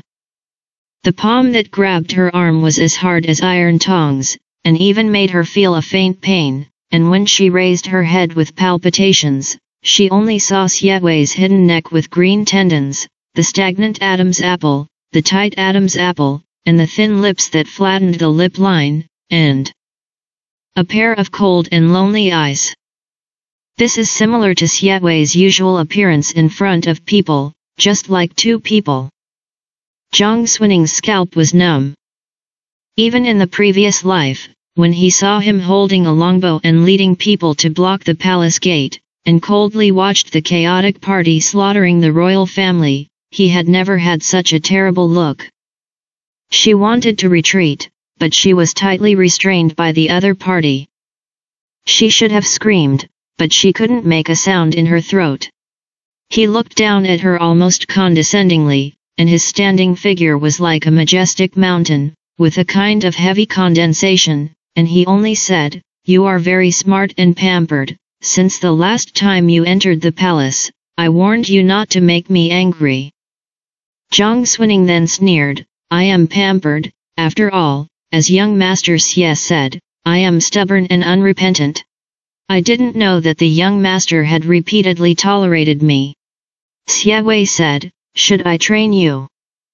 Zhang Xuning raised her eyes and looked at him, respect for the teacher, naturally what the teacher teaches, what the student learns, what the master says, what the student is. Mr. Xie pressed me and scolded me for misunderstanding me, which should be. Xie Wei looked at her and didn't speak. Zhang Xuning felt that the anger not only did not go away, but grew wildly in her heart, making her words more and more sharp. "I just didn't expect that a young master was afraid of cats, which is really rare." Xie Wei's face sank. But she continued motionlessly, "Yesterday, I saw that the young master was evasive of that kitten, and I only had this guess in my heart, but how could the young master Xie who has a good mind be afraid of a kitten? This guess is so ridiculous that even I can't believe it." Unexpectedly, a random attempt today proved that this ridiculous speculation was true. It turns out that the perfect man is also afraid, and the saint is also afraid.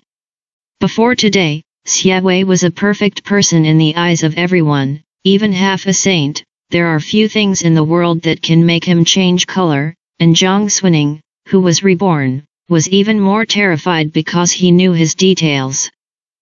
No one is perfect. A saint is nothing but a mortal womb in the flesh. This made her shed her old fears and jealousies for a while, and confronted him in an unprecedented flirtat attitude. Xiaowei's eyes changed. If he wanted to, at this time when the situation in the palace was surging, it would be very easy to take the opportunity to get rid of a little girl who had entered the palace to accompany him, but after all, he was not a random person to anger, and he slowly let go of his hand, and also let go of the 5 fingers that tightly clamped her arm. The perfect man is afraid, and the saint is afraid. However, Xiao is neither a perfect person, nor a saint. His wide-sleeved robe hung down. The fingertips were still spasmodic and numb.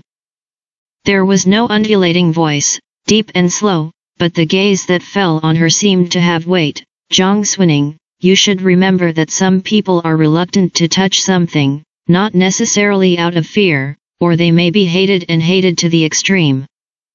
Hate, hate. The weight of the mountains weighed down like a sea. Zhang Xuning suddenly felt a little out of breath and raised her eyes to look at him. Xiaowei's flawless face in the eyes of the world was covered with a layer of shadows, and the low-hanging eyes covered the darkness, like the statue of the god standing high in the temple, with an almost numb perfection. She suddenly felt that she had made a mistake. Xiaowei turned around with his eyes closed, and only said calmly, "You won't have to learn the piano in the future." Chapter 62, The Demon is High. Xiaowei entered the side hall. Zhang Xuning's jiayan was still hanging on the wall with his ime. When he saw it, he remembered, and wanted Zhang Xuning to take the piano away, but he didn't want to turn his head, but he saw Zhang Xuning looking at him with slightly red eyes, stomped his feet, and went down the steps angrily, leaving him with a back, and went straight to the outside of Fengshan Palace. The words were not spoken. The side hall was quiet. The incense burned yesterday was already cold, leaving only a residual ash without residual warmth. Xiaowei sat down. After a while, the anger gradually subsided, and then I realized that I shouldn't be angry. She is not very old, although there are some spirits and stubbornness, but there are still some little girls with a child's heart, and that appearance is just a temporary match with him. And he actually lost his normality. Is it that there have been too many things in the past few days that have disturbed him? He slowly twisted his eyebrows, lifted his fingers, and pressed the center of his eyebrows hard. Asterisk. Zhang Xuning went all the way back, but she felt a sense of unease in her heart. When Xiaowei said that to her, she felt that she might have hurt someone by not paying attention, touching people's scales, and there was a moment of guilt. But Xiaowei's next sentence let her go, so that she doesn't have to learn the piano. All the grievances came up in one fell swoop. She threw away all that guilt and stubbornly felt that she was right. If you don't learn, you don't learn, I think I'm rare. Stepping the tightly paved stone slab on the palace road, Zhang Xuning walked towards Yang Hizai and couldn't help gritting her teeth. But having said that, I actually feel deeply aggrieved. Of course, she wanted to stay away from Xiaowei, and she was also scared of the piano, but she didn't want to learn and Xiaowei didn't let her learn, which are two completely different things. When I went back to my room, I saw that the branches that had just been inserted in the vase were crooked, and the famous paintings that were hung up after the bookcase on the right were ugly, and I wanted to smash something to get angry, but all the furnishings in this room were arranged by Shen Ji dressed for her, and she was not willing to do it anyway. In the end, I could only catch a box of chess pieces on the chessboard. The black and white are made of stone. Zhang Xuning picked it up and threw them at the wall one by one harder than the other, until the wall rattled. What a good thing is your surname Xiet, it is the same as those sour Confucians. She didn't go to school because she didn't want to go to school, and in all fairness, Zhang Xuning felt that she was still very bearable.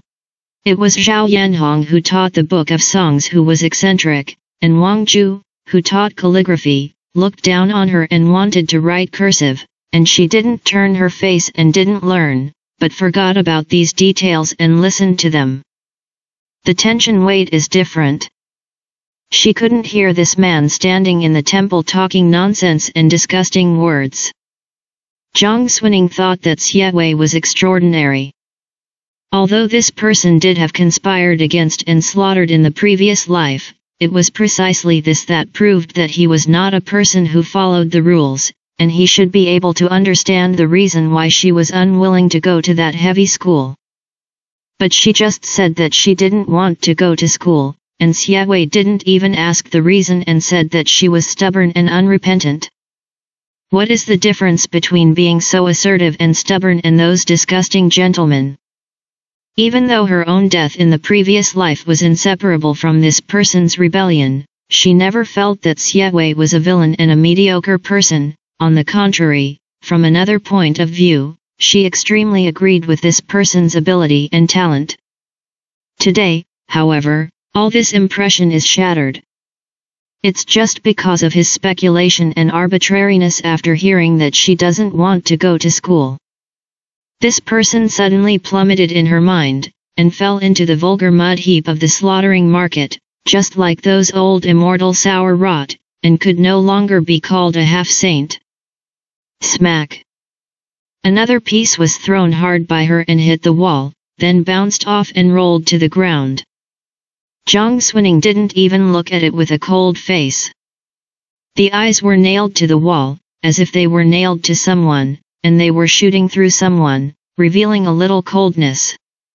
When the others came back from school, the 2 boxes of chess pieces were all thrown away. Dots of black and white are scattered all over the ground. Someone outside knocked on her door. She took the notebook and sat on the recliner to read, and when she heard the voice, she asked, "Who?" Shen Ziyi's voice sounded outside, "Ning Ning, me." Zhang Xuning was stunned, hurriedly put down the notebook, got up and walked over to open the tied door, and when she looked up, she saw Shen Ziyi standing at her door, and there was no one behind her, looking at her with some worry. "Are you okay?" Zhang Xuning said, "It's just an excuse to skip class, it's okay." Shen Ziyi breathed a sigh of relief and said, "I guess too. I can't bear to hear that, master." Zhang Xuning also felt that this person was really a cancer, so she remembered what she wanted to make a small report before, took Shen Ziyi's hand, led her into her room to sit, and said, "Your Highness also thinks that this person can't be." Shen Ziyi was disgusted. "I have never heard that the daughter of the boudoir outside wants to learn the female commandment, and I have never taken it to heart, but today I heard that I was very unappetizing. Where did I treat my daughter's family as a person?" Zhang Xuning knocked on the side. "Then what does His Highness plan to do?" Shen Ziyi originally just complained, and didn't expect to deal with it. As soon as Zhang Xuning said this, she really thought about it for a while. Her eyes suddenly lit up, and she clapped her hands and said, "Yes, how can this princess ever be so angry?" Zhang Xuning was a little overjoyed. "It's so good." Shen Ziyi was also happy. However, not long after the eyebrows and eyes were relaxed, they suddenly collapsed again, and their voices were low. "But there have been many things in the palace in the past 2 days, and the royal brother and the queen mother are not very happy." Zhang Xuning was speechless for a while. Shen Ziyi sighed and said, "But it's okay, at most, it's good to wait for this period to pass, and I still have to say to the queen mother later. I don't want to think about this. It doesn't matter if Mr. Xie is bad today, tomorrow Mr. Xie will come to class, and he will teach us his newly selected anthology." If she hadn't mentioned it, Zhang Xuning would have almost forgotten about it. Oh, yes. Xie Wei taught 2 subjects by himself, although she didn't go to learn the piano in the future, but there were 2 days of lessons for Xie in 3 days, and I am afraid that there would be more bad days. It's just that the discord between her and Xie doesn't have to be with Shen Zai. Zhang Xuning smiled faintly and said, yes, Mr. Xie is different from others, and he will be happy tomorrow. 星后 No matter how deeply prejudiced Xie is in his heart, he has to wash up the next day, clean up his mood and go to class. Zhang Xuning had already thought it through when she went to bed last night. If Xie was annoyed by this incident and drove her out of the palace and didn't have to go to school from now on, it was naturally great news. As soon as she returned home, she begged her father to wander the world with the mud. As for Xie, he was angry and wanted to kill her. Zhang Xuning felt that he wanted to get rid of her as soon as possible, and the last time he entered the palace, he said it first, so that he would not harm people because of these little things, and lose his bearing. Wanted Xie to talk about her indiscriminately, and she also hugged the cat to scare him, which can be regarded as flat. So he left yesterday's righteous indignation behind and went to Fengshen Hall calmly. Because the first class of the day was Xie's class, everyone went very early. Afraid of boredom between classes, Fang Miao brought a pair of chess. Before she arrived, she put the chess on the table. Zhou Baoying's eyes lit up, and she pulled over the chair and sat opposite her without saying anything, and put down her wild words. Okay, it turns out that you also brought a pair of chess, and you didn't take it out early. You all say I can only eat, but I can tell you, that's not the case. Everyone knows that she is a living treasure, and they don't take her words seriously at all, but who doesn't want to watch it? So they all came over to watch them play chess. Zhang Xuning sat in her place, and her lowered gaze fell on the booklet placed at the end of the table. When she left from Fengshen Hall yesterday, she pushed a handful of bookcases, and the things on the case fell off, but she didn't expect that she had been cleaned up by the palace people who were waiting for her today. And even the female commandment that fell before was closed and placed on the corner of the table. Shen Zai came late, pursed her lips, her eyebrows and eyes drooped, and when she saw Zhang Xuning, she shouted mournfully, Ning Ning. Zhang Xuning knew at a glance that it was not possible. She smiled and comforted her. Your Highness said before that the Queen Mother and the Holy Lord are busy, and this result is also expected. If you talk about it another day later, they won't be able to say yes, so why be so frustrated? Shen Zai said, yes. Yesterday, I went to Su Zhangchang for not succeeding, it was expected, and I would talk about it another day, and it was not a big deal, so I opened my face again and pulled Zhang Xuning to watch Zhou Baoying play chess with Fang Miao. Fang Miao brought chess just to play casually to relieve boredom, and thought that Zhou Baoying was ignorant on weekdays, so she said that she was probably deliberately saying big things to amuse everyone, and she never took chess itself to heart at the beginning. Unexpectedly, as soon as she sat in front of the chessboard, Zhou Baoying seemed to be a different person. The cheeks that are always agitated like squirrels on weekdays are tight, their immature faces are solemn, and there is a bit of solemnity between their delicate eyebrows, and when they play chess, they kill Fang Miao dumbfounded. She couldn't believe it, and she had been eaten a she for a while, so she waved her hand again, and actually stepped forward and withdrew the move she had just fallen. No.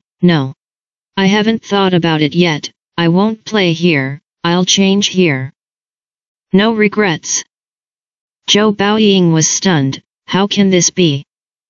Her eyes widened when she said this, as if Fang Miao had snatched a shortbread from her. The scene was supposed to be serious. However, her face is a baby fat that can't be lowered. Not only is it scary, but it is very cute, which makes everyone laugh uncontrollably, and jokes. This is a good chess player who can't figure out when he encounters a stinky chess basket. Fang Miao also defended herself, saying that Zhou Baoying's chess was so scary. It was clear that she was bullying her, and regretting chess was nothing. Everyone laughed crookedly. Even Zhang Xuning, who was standing on the edge watching the battle, couldn't help but smile a little. However, as soon as she blinked her eyes, she caught a glimpse of a figure outside the temple gate walking in. The originally bright smile on her face disappeared, and she bowed down first and saluted, "Hello Mr. Xie." Only then did everyone find out that Xie Wei was coming. The chess player stood up, and the chess watcher also turned around with a smile and saluted with Zhang Xuning. Xie Wei's footsteps stopped outside the temple gate. He didn't sleep last night. Half of it was a lot of things, half of it was heart blockage. A complicated situation was not straightened out. He had a headache in the middle of the night, he had a cold disease, and his face was a little pale when he came out of the house this morning. The original lighter robe is no longer worn. Jianshu was afraid that the cold would worsen due to the cold blowing in the winter wind, so he put on a dark green coat embedded with layers of velvet, and when he stood up, he was a little as thick as a green mountain. Zhang Xuning smiled when she saw him, with a respectful gesture that could not be faulted. Xie Wei naturally took it into his eyes clearly, and he didn't know why he was a little depressed. He said lightly, "No need to be polite." Also withdrew the gaze that had just fallen on Zhang Xuning, and walked in from outside the hall with a book. Everyone knew that they were going to school, so they hurriedly helped Fang Miao put away the chessboard and returned to their places. Zhang Xuning also walked towards her bookcase. Xie Weizi walked down the right aisle, just past her bookcase, but his eyes fell inadvertently, and he suddenly froze, and even stopped again. Zhang Xuning followed his gaze and found that what he was looking at was the volume of Female Commandments placed in the corner of the case, and a sarcastic smile couldn't help but appear on his lips. Xie Wei's two long eyebrows were frowned. Everyone has this book on their desks. He reached out and picked up Zhang Xuning's book, turned 2 pages, and the long finger on the corner of the page stopped, and only asked, "Fengshen Palace doesn't have this book, who let it go?" Zhang Xuning sneered in her heart and did not answer. And all the people looked at each other. Shen Zai hesitated for a moment and said, "Mr. Hui, yesterday Mr. Zhang, who taught the Book of Rites, said that the students did not know how to be respectful and inferior, so they pressed the Book of Rites to teach the female commandments first, and ordered someone to send this book." Zhang Zhong? The chief editor of the National History Museum is not the same as other gentlemen in the Hanlin Academy. Xie Wei has not had much contact. He really didn't expect Shen Zai to give him such an answer, and he didn't expect Zhang Chong to have the courage to change the bibliography he had drawn up. The eyes fell back on the pages, and the rules were all stereotypes. In his mind, he couldn't help but recall yesterday's angry dispute with Zhang Xuning. At this hour, Mr. Zhang is still lecturing. What kind of system do you have to sit here if you don't listen to the class? I don't want to listen to Mr. Zhang's class. Should I discipline you? Respecting teachers is naturally what the teacher teaches, what the student learns, what the teacher says, and what the student is. Mr. Xie pressed me and scolded me for misunderstanding me, which should be. Xie Wei had insight into people's hearts, listened to Shen Zai's words, and knew that it was his own preconceived ideas yesterday that he reprimanded her indiscriminately, which made her fight back angrily, and she was a little depressed for no reason. When I see this book again, I am even more unaccustomed to it. Although he has always been kind to others, he is not a good person inside, and he didn't say a word at the moment, and as soon as his eyes met, he threw the female commandment out of the hall. The book clattered, turned over the white pages, and fell on the steps outside. Everyone was shocked. Zhang Xuning couldn't help but raise her eyes to look at Xie Wei. Xie Wei's somewhat pale face couldn't bear the waves, and he only walked up to the hall with the book he had compiled, and after standing still, he glanced at everyone, and raised his hand to the outside of the hall door, "Throw them all away." Shen Zai was very surprised and threw out the book of female commandments on her desk. The others looked at each other, cowering and not daring to do so. Chen Shiyi had already suffered a loss on Xie Wei's side, and although she was dissatisfied at the moment, she didn't dare to speak.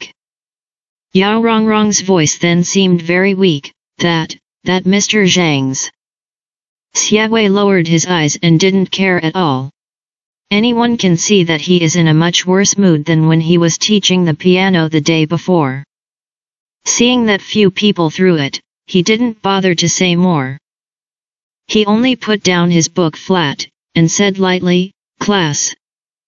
星后 Xie Wei originally planned to talk about the teacher said today, not to emphasize respect for the teacher, but to explain to everyone the importance of the word learning and the truth of the teacher is not a teacher, but when he entered the hall, he saw the female commandment, and he knew the reason for yesterday, and he was afraid that Ning Er would misunderstand him after listening to this article, so he turned this article over, thought for a while, and singled out the biography of Lian Po Lin Xiongru in the historical records. From returning to Zhao after completion to bearing the guilt of Jing petition. Because there is a legend, everyone seems to be listening to a story, and soon they are engrossed.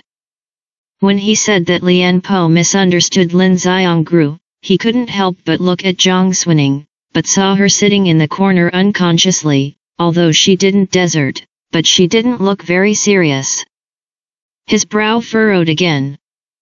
But at this time, if you reprimand again, it is tantamount to adding fuel to the fire, so you will suppress your mind and stop looking at her. After an hour of school, Xie Wei walked over to her. But before he could speak, Zhang Xuning had already seen it, and bowed to him coldly, and said, "Congratulations to Mr. Xie." Xie Wei's words before he could say were all choked back by her, and finally saw that she had a grudge in her heart, and she didn't want to deal with people, and she thought that Sun Shu, who was the son of the country at the second moment of Chen Zheng, was going to come to teach arithmetic, but it was not a good opportunity to speak, so she stood and looked at her for a long time, so she had to leave. It's just that all the way out of the palace and back home, after all, I can't vomit in my heart. Lu Xian counted the time to visit, and as soon as he entered the wall reading hall, he saw him standing facing the empty wall that did not have a single thing hanging or a word, and he didn't know how long he had been serving a cup of tea in his hand. This wall reading hall is Xie Zhuan's study.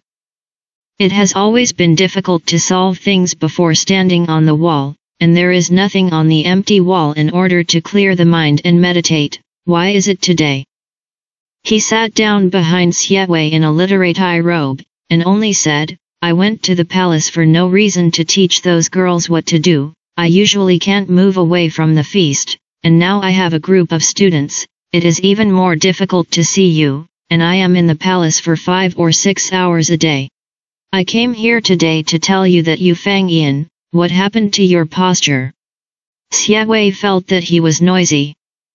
It wasn't until this time that his hand moved, and when he came back to his senses and drank the tea he was holding, he found that it was already cold, so he had to put it on the corner of the desk and said, "A little thing." Little things. Lu Xian couldn't help but look him up and down, his eyes were strange. "You Xie Zhuan have always been worried about the great cause, I don't know when you will also be clear about the small things." Xie Wei thought about it. Isn't that the truth? I thought it was funny for a while. He didn't want to tell Lu Xian that he was irritable yesterday, and the same little girl was angry, and he was also at a loss to others, so he could only shake his head and sigh helplessly. "The road is 1 foot high, the magic is 1 foot high, and I will be governed by others in the end." Chapter 63, Making Peace. When he went back that day, Lu Xiantai plucked his rooster and was so happy that he bought a jar of Jinling Spring back to the Yuhuang Pavilion out of his own pocket. The waiting boy was stunned. "You have a fever." Lu Xian poured a glass of wine, took a sip of it, and said, "The wicked will eventually have the wicked to grind, it's not that the time has not come. Ha! It would be better if we could fight." He thought leisurely. Ben was still worried about whether he was a sick boy, but now that he was sure that he was just going crazy every day, the corners of his mouth twitched slightly, and he silently closed the door, leaving him alone in the house. Asterisk. Early the next morning, there was a big pilgrimage. It was still early in the next court. Xie Wei was dragged by several officials of the Ministry of Officials to talk for a while before he had to get out, and after a little thought, he was ready to go to the National History Museum. I didn't think about it, and when I looked up, I saw two figures under the steps of the Imperial Palace.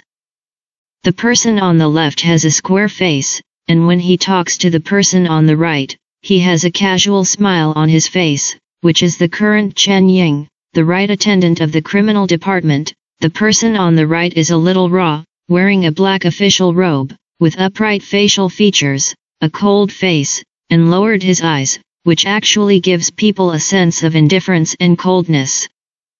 Xie Wei walked down the steps, and Chen Ying also saw him, so he smiled, and only said to the person on the right, "I'll go back to the Yamen of the criminal department to discuss this matter later." After speaking, he walked towards Xie Wei. Xie Wei glanced behind him, and unexpectedly saw that the man also turned his face to look at him, and bowed slightly to himself. He was slightly stunned, although he didn't know the identity of this person, but he also returned the salute with his chin. Chen Ying stood still in front of Xie Wei, bowed and bowed. "I heard that Mr. Xie has been busy these days, and he has to be in the palace to teach Her Royal Highness the Princess. Chen doesn't dare to visit rashly, and I don't know when you can leave time." Xie Wei said, "Who was that person just now?" "Just now." Chen Ying subconsciously looked back, and the person who had just spoken to him had turned around and walked towards the palace gate, his hands folded together in his sleeves, and he was upright, and he really couldn't see that he was a person who was being targeted by Jin Yiwei everywhere now. He mentioned this man, and his voice added a bit of amusement. The director of the Jiangxi Qing Officials Division who was transferred not long ago is surnamed Zhang. Although Xie Wei is now in a vacant position, after all, in the emperor's cabinet, most of the things of the government and the opposition will pass through his hands. As soon as Chen Ying said it, he remembered. It's just that the transfer ticket is still drafted by him, so he said, "The Zhang She who impeached Zhou Qinhu." Chen Ying looked at Xie Wei's expression and said with a smile, "It's this person." Mr. Xie didn't know that this person had a lot of hard skills, and the matter of punishment and prison was extremely clear, and the laws and regulations were all in his heart, but his temperament was stinky and hard, and he was not very gregarious. A few days after he was transferred to the Qing Officials Division, the Fuzi of Jinyi Weibei town had already set up several banquets for me. Chen can't make up his mind now. Mr. Xie, what do you think? This cover is in the middle of the criminal department. Once impeached Zhou Qinhu, offended Jin Yiwei. Shen Lang scolded several other scholars in the cabinet for not knowing how to be flexible, and he was making trouble for him. After all, Jin Yiwei only does things for the emperor. But even if he was so angry, Shen Lang also transferred him to the Qing Officials Division of the Criminal Department with a stroke of his pen, from the 7th grade to the 6th grade, although it was a bright rise and a secret descent, but he did not stop this person's official. It can be seen that there are still some saints. Another. Xie Wei's eyes flashed slightly, and he looked at Chen Ying and said, "Zhang Shangshu of the criminal department is very old, and he handed over the fold of begging to the Holy Lord last year, but he was pressed down by the Holy Shang, saying that if Zhang Shangshu is Sishi, he will not be able to find a suitable person to be in charge of the criminal department for a while. But this year, the term of office of Gu Chunfeng, the superintendent of Henan province, will expire, and it is this person who has worked hard to ensure that Zhang Sha is a staff member and a pen officer, so he can enter the office. Wine can be eaten, feasts can be eaten, but what to do, you have to weigh it yourself. Chen Ying's heart suddenly froze. He heard the meaning of Xie Wei's words, and only said that Gu Chunfeng would become his boss soon. Zhang Sha was afraid that he would not be able to move, and then thought about the plan he had planned before. He couldn't help but gasp, and bowed to Xie Wei again. Thank you, mister, for your advice. Xie Wei was indifferent, and only said, I've been busy lately, so you can visit me again in a few days. Chen Ying said, yes.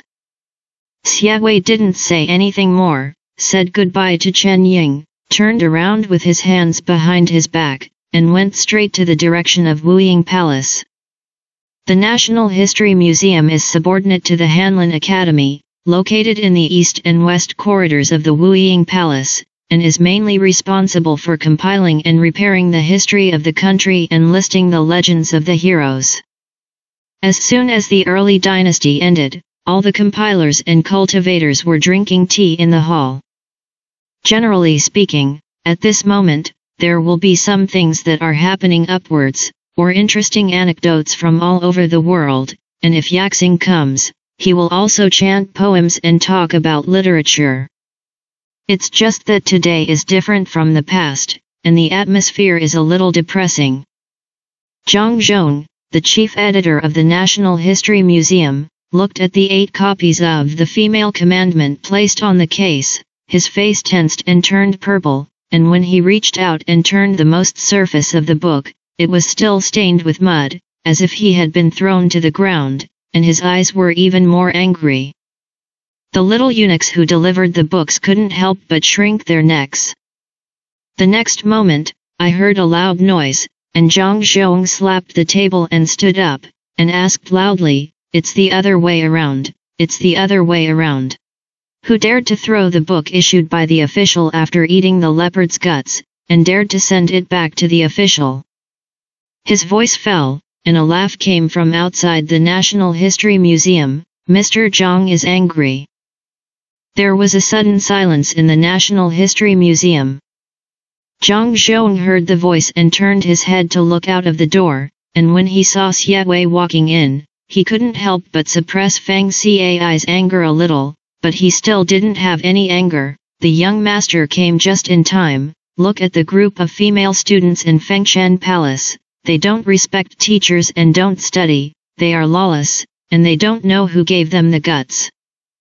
Xie Wei glanced at the 8 volumes of female commandments in front of him, raised his eyebrows slightly, and sat down on the top of the chair, looked at Zhang Zhong calmly and said, I'm really sorry, this gut was given by Xie Mao, and the book was also thrown by Xie Mao. I didn't think that Mr. Zhang was so angry, but it made Xie a little panicked.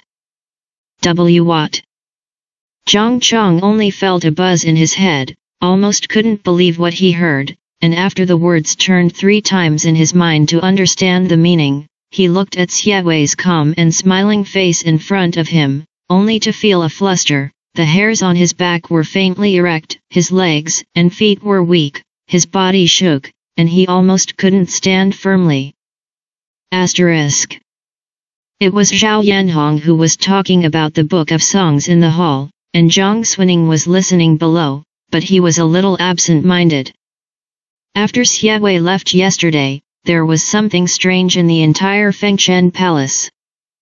The next class is Sun Shu, a doctor of Quaza supervision, to teach them arithmetic. This person is young, and his qualifications are the shallowest compared to the rest of the gentlemen, but Su is because of this. His attitude is the most modest, and he strives to make everyone understand, and he can be regarded as having to answer questions. And finally let Zhang Xuning, who has been responded to by other gentlemen for a few days, find a little hope for the palace companion to read this time. It's just that after school, everyone quarreled. All because Xie Wei threw away the female commandment issued by Mr. Zhang Chong before he lectured yesterday, and asked them to throw it away. Zhang Xuning was originally thrown by Xie Wei, it doesn't count. The eldest princess threw it herself. The remaining 7 companions did not make any move at the time. Among them, those who were as timid as Yao Rongrong were worried about this, and said, Mr. Xie has thrown it away, and Her Royal Highness the eldest princess has also thrown it away, but we are motionless. Will this be a little bad? Chen Shi immediately ridiculed her, why didn't you throw it away at that time? Yao Rongrong blushed and didn't dare to say more. Zhou Baoying blinked, I wanted to throw it too, but I saw that you didn't throw it, you lifted it up and put it back. Chen Shi sneered, Sister Baoying also wants to disobey the etiquette law. Everyone could hear that she was not speaking well. Xiao Shu didn't speak for a long time beside her, listening to Chen Shi's tone so impulsive, she frowned rarely, and turned her head to ask Zhang Xuning, what do you think of second Miss Zhang?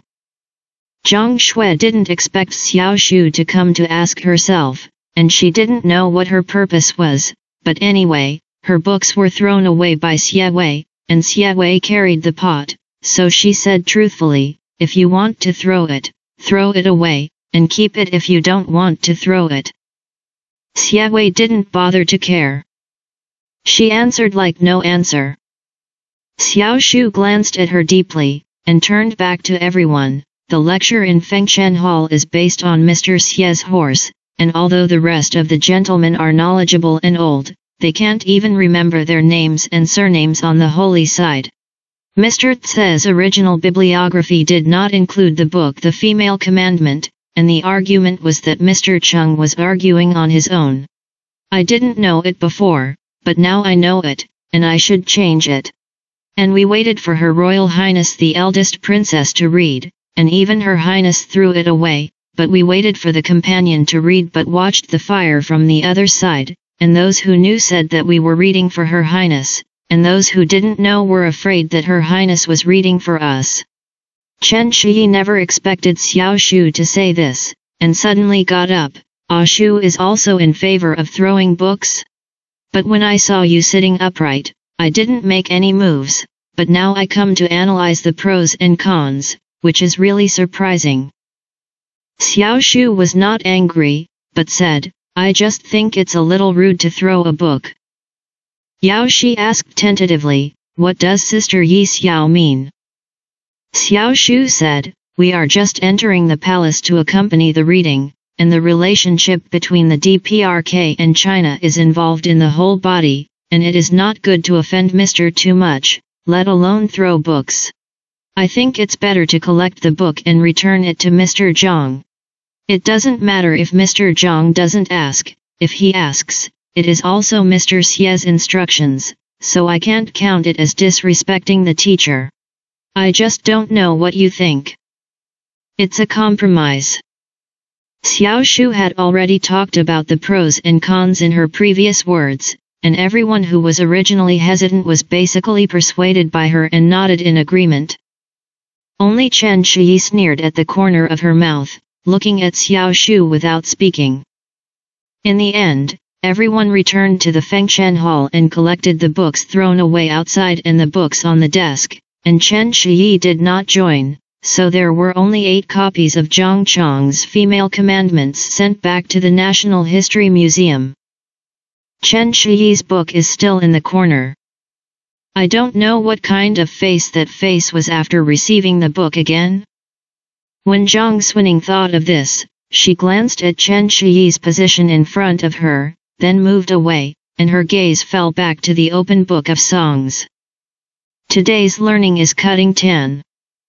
She stared at it for a long time, but remembered the changing expression of Xie Wei when she said the sentence congratulations yesterday, only to feel a little confused, blinked, grabbed the small pen next to her, dipped the tip of the pen in a little ink, lay down, followed the verses, one grid by one, and blacked out all the boxes with the words. When she painted from cutting tan to the mountain has Fusu, Zhao Yanhong finally finished speaking. Although it was not yet time to get out of school, he waved his hand to tell them to rest, packed up his things and left. As soon as he left, Zhou Baoying jumped up and shouted to Fang Miao, "Hurry up, play chess, play chess."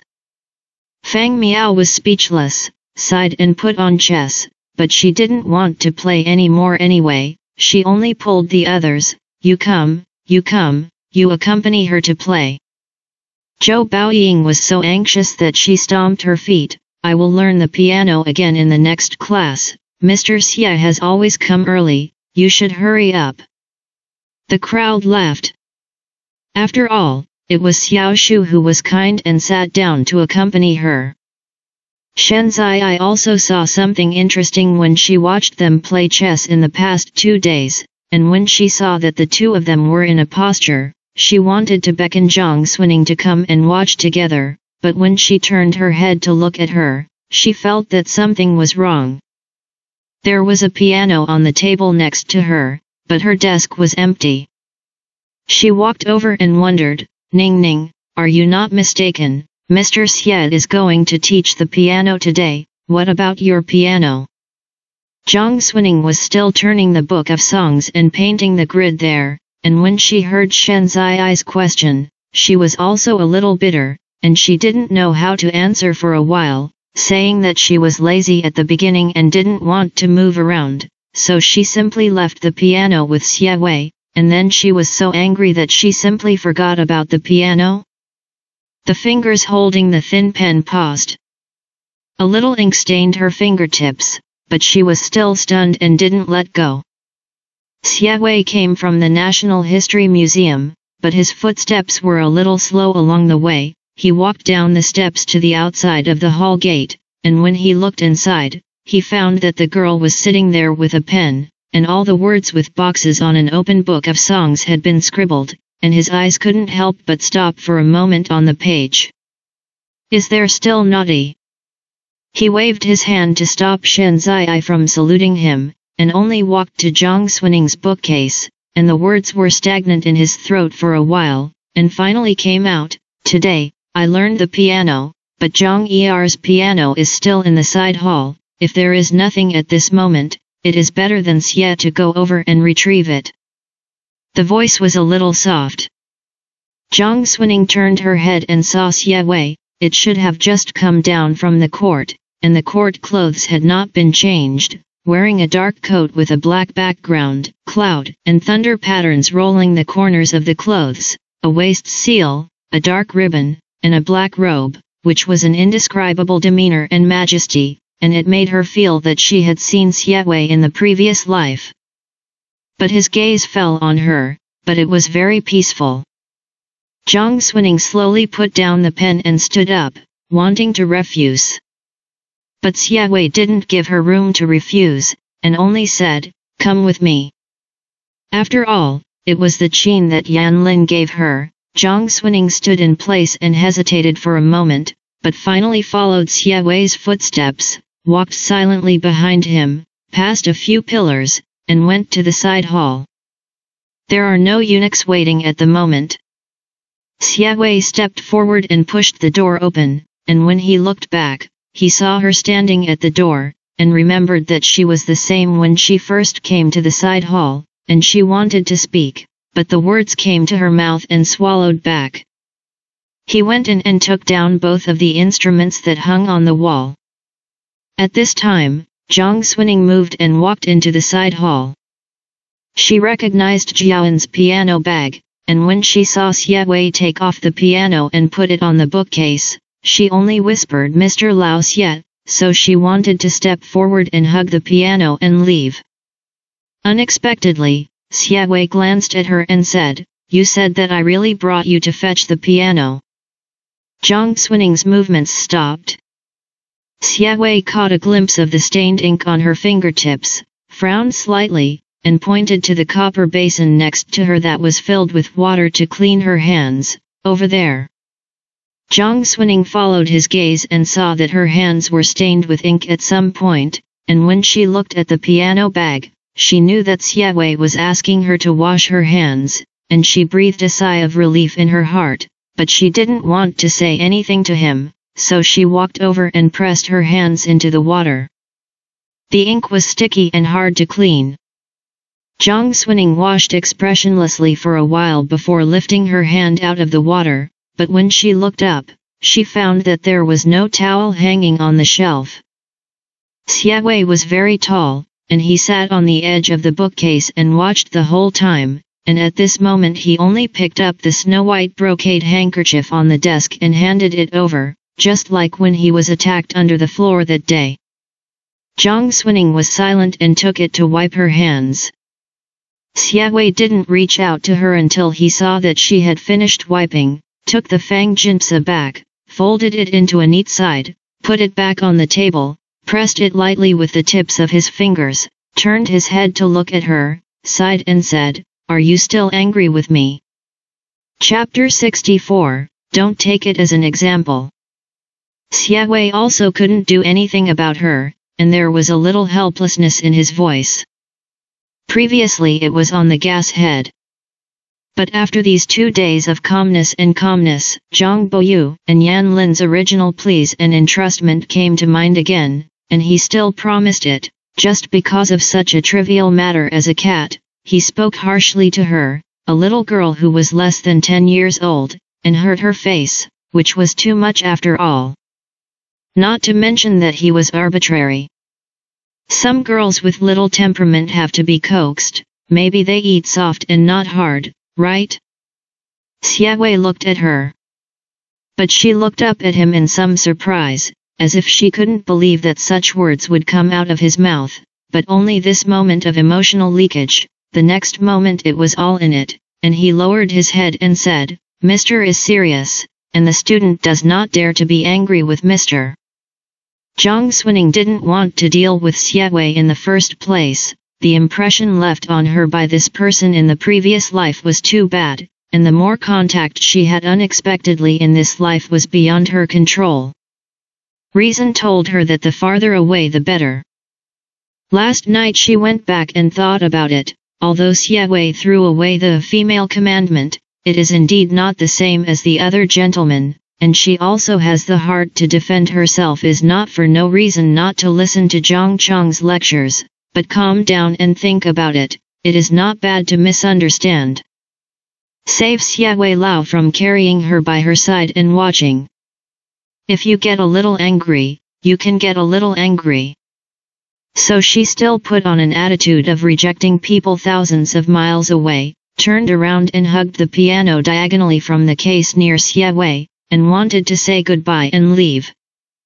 The girl's figure is like a young willow with a branch, slender and soft, wearing a light purple fairy dress, the falling skirt gently swaying with the footsteps. There is a bit of natural elegance in the posture. It is very different from when I went to Beijing. It stands to reason that Xiaowei shouldn't have thought of it, but at this time, her posture of holding the piano overlaps strangely with the indelible scene in his memory. Tsukiyaki Miyama, Arakusa Bushi. In the dark shadows of the trees, the night horn of mandrills was faintly heard, and the rotting smell of the leaves that had accumulated on the dirt for years mixed with the smell of the surrounding vegetation. He burned badly and was sick. Leaning under those rocks, I almost fell asleep. But at this time, the sound of footsteps with a deep foot and a shallow foot slowly came, accompanied by a hoarse voice that could not hide the excitement. Village. Turn the 2 mountains in front of you and there will be a village. I ran to the front and saw the smoke. Xiaowei didn't want to open his eyes. The footsteps came to him, and the voice came to him, and someone shook him vigorously. We will be able to go out soon. Wake up, you wake up, don't fall asleep. Xiaowei felt that she was noisy again. However, when the little girl saw that he didn't wake up, she became frightened, choked timidly, and cried in her voice, "Don't sleep." Wang Yang said that she wouldn't wake up. What should I do if you die? I'm so afraid of the dead. Xiaowei also thought that she might be worried about herself, but she didn't expect that she was afraid that he would die and scare her. At that time, I thought, she is not afraid of running away from mountain bandits, she is not afraid of running to the wilderness mandrill night, she is not afraid of being in danger and difficult to get out of trouble. What is there to be afraid of a dead person? The dead are the best people in the world. There is no hiding a knife in a smile, nor is there a scheming. But listening to her crying crying more and more bitterly, he finally slowly opened his eyes, but the bloody breath that had been swallowed in his burning throat went straight up, and it was difficult to say a word. The little girl's eyes were wide open, and there were tears on it. Seeing that he was not dead, he was stunned for a moment before he became happy. It's good if you're not dead, it's not scary if you're not dead. Although he was not prominent at that time, he was a young and famous Tanhua and the first, working for the imperial court, and secretly had many layouts and plans in Jinling, supported by the heavenly sect. No matter which side it is, it's not a small role. When it comes to this little girl's mouth, not dying is the biggest effect. Xiaowei couldn't help coughing. Zhang Xuning glanced at the mountains and wilderness, and said, I can't find anything to eat, I can't see your injuries and illnesses, there are traps laid by hunters on the mountain, there must be hunters in the village, and if there are hunters, there will be people who can see the doctor and see the injury. We'll go now, and we'll be in the village at daybreak. She stepped forward to help him. The shoulders of the 15-year-old girl were thin, and Xiaowei felt that he could crush her with a careless leaning over. The piano was placed at the other end of the rock. He staggered to his feet, turned his eyes to look, and despite the sharp pain in his throat, he stretched out his hand and said with difficulty, Qin. The girl looked at him a little angrily, it's already difficult for me to save you, I can't bring the piano. Xiaowei didn't listen, and leaned over to pick up the piano. The girl seemed to be finally angry, grabbed a step forward and hugged the Qin, then took a few steps back, pursed her lips, and the dissatisfaction that had been accumulated all the way finally exploded, and she turned around and smashed the Qin on the mountain without hesitation. Zhang. The sound of the strings breaking accompanied by the cracking of the body of the piano came from time to time. A good piano was broken on the rocks. He could scarcely believe what she had done.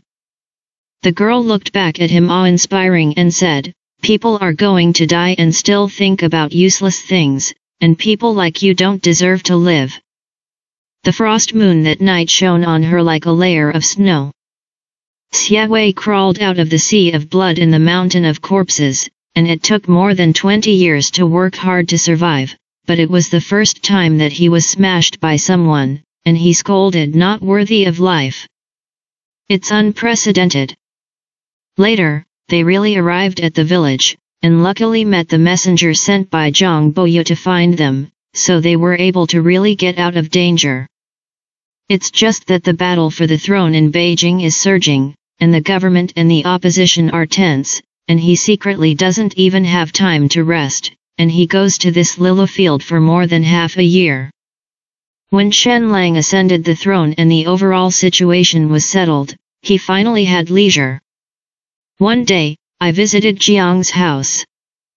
But when I passed through the corridor, I saw that the little girl who had changed into a brocade dress kicked a little girl who was not much older than her under the flower stand, and her expression was tricky and mean, and even revealed a little paranoid malice. It's strange. Xiaowei couldn't help but think back to all the things on the way to Beijing secretly, but the more he thought about it, the more distant he felt, and it was suddenly like a dream, making people wonder if those things had really happened. He once mentioned a few words to Zhang Boyu, but Zhang Boyu was ashamed of this concubine who had suffered a lot outside the home, and it was not good to strictly restrain her. Not to mention that she later caught up with Yan Lin.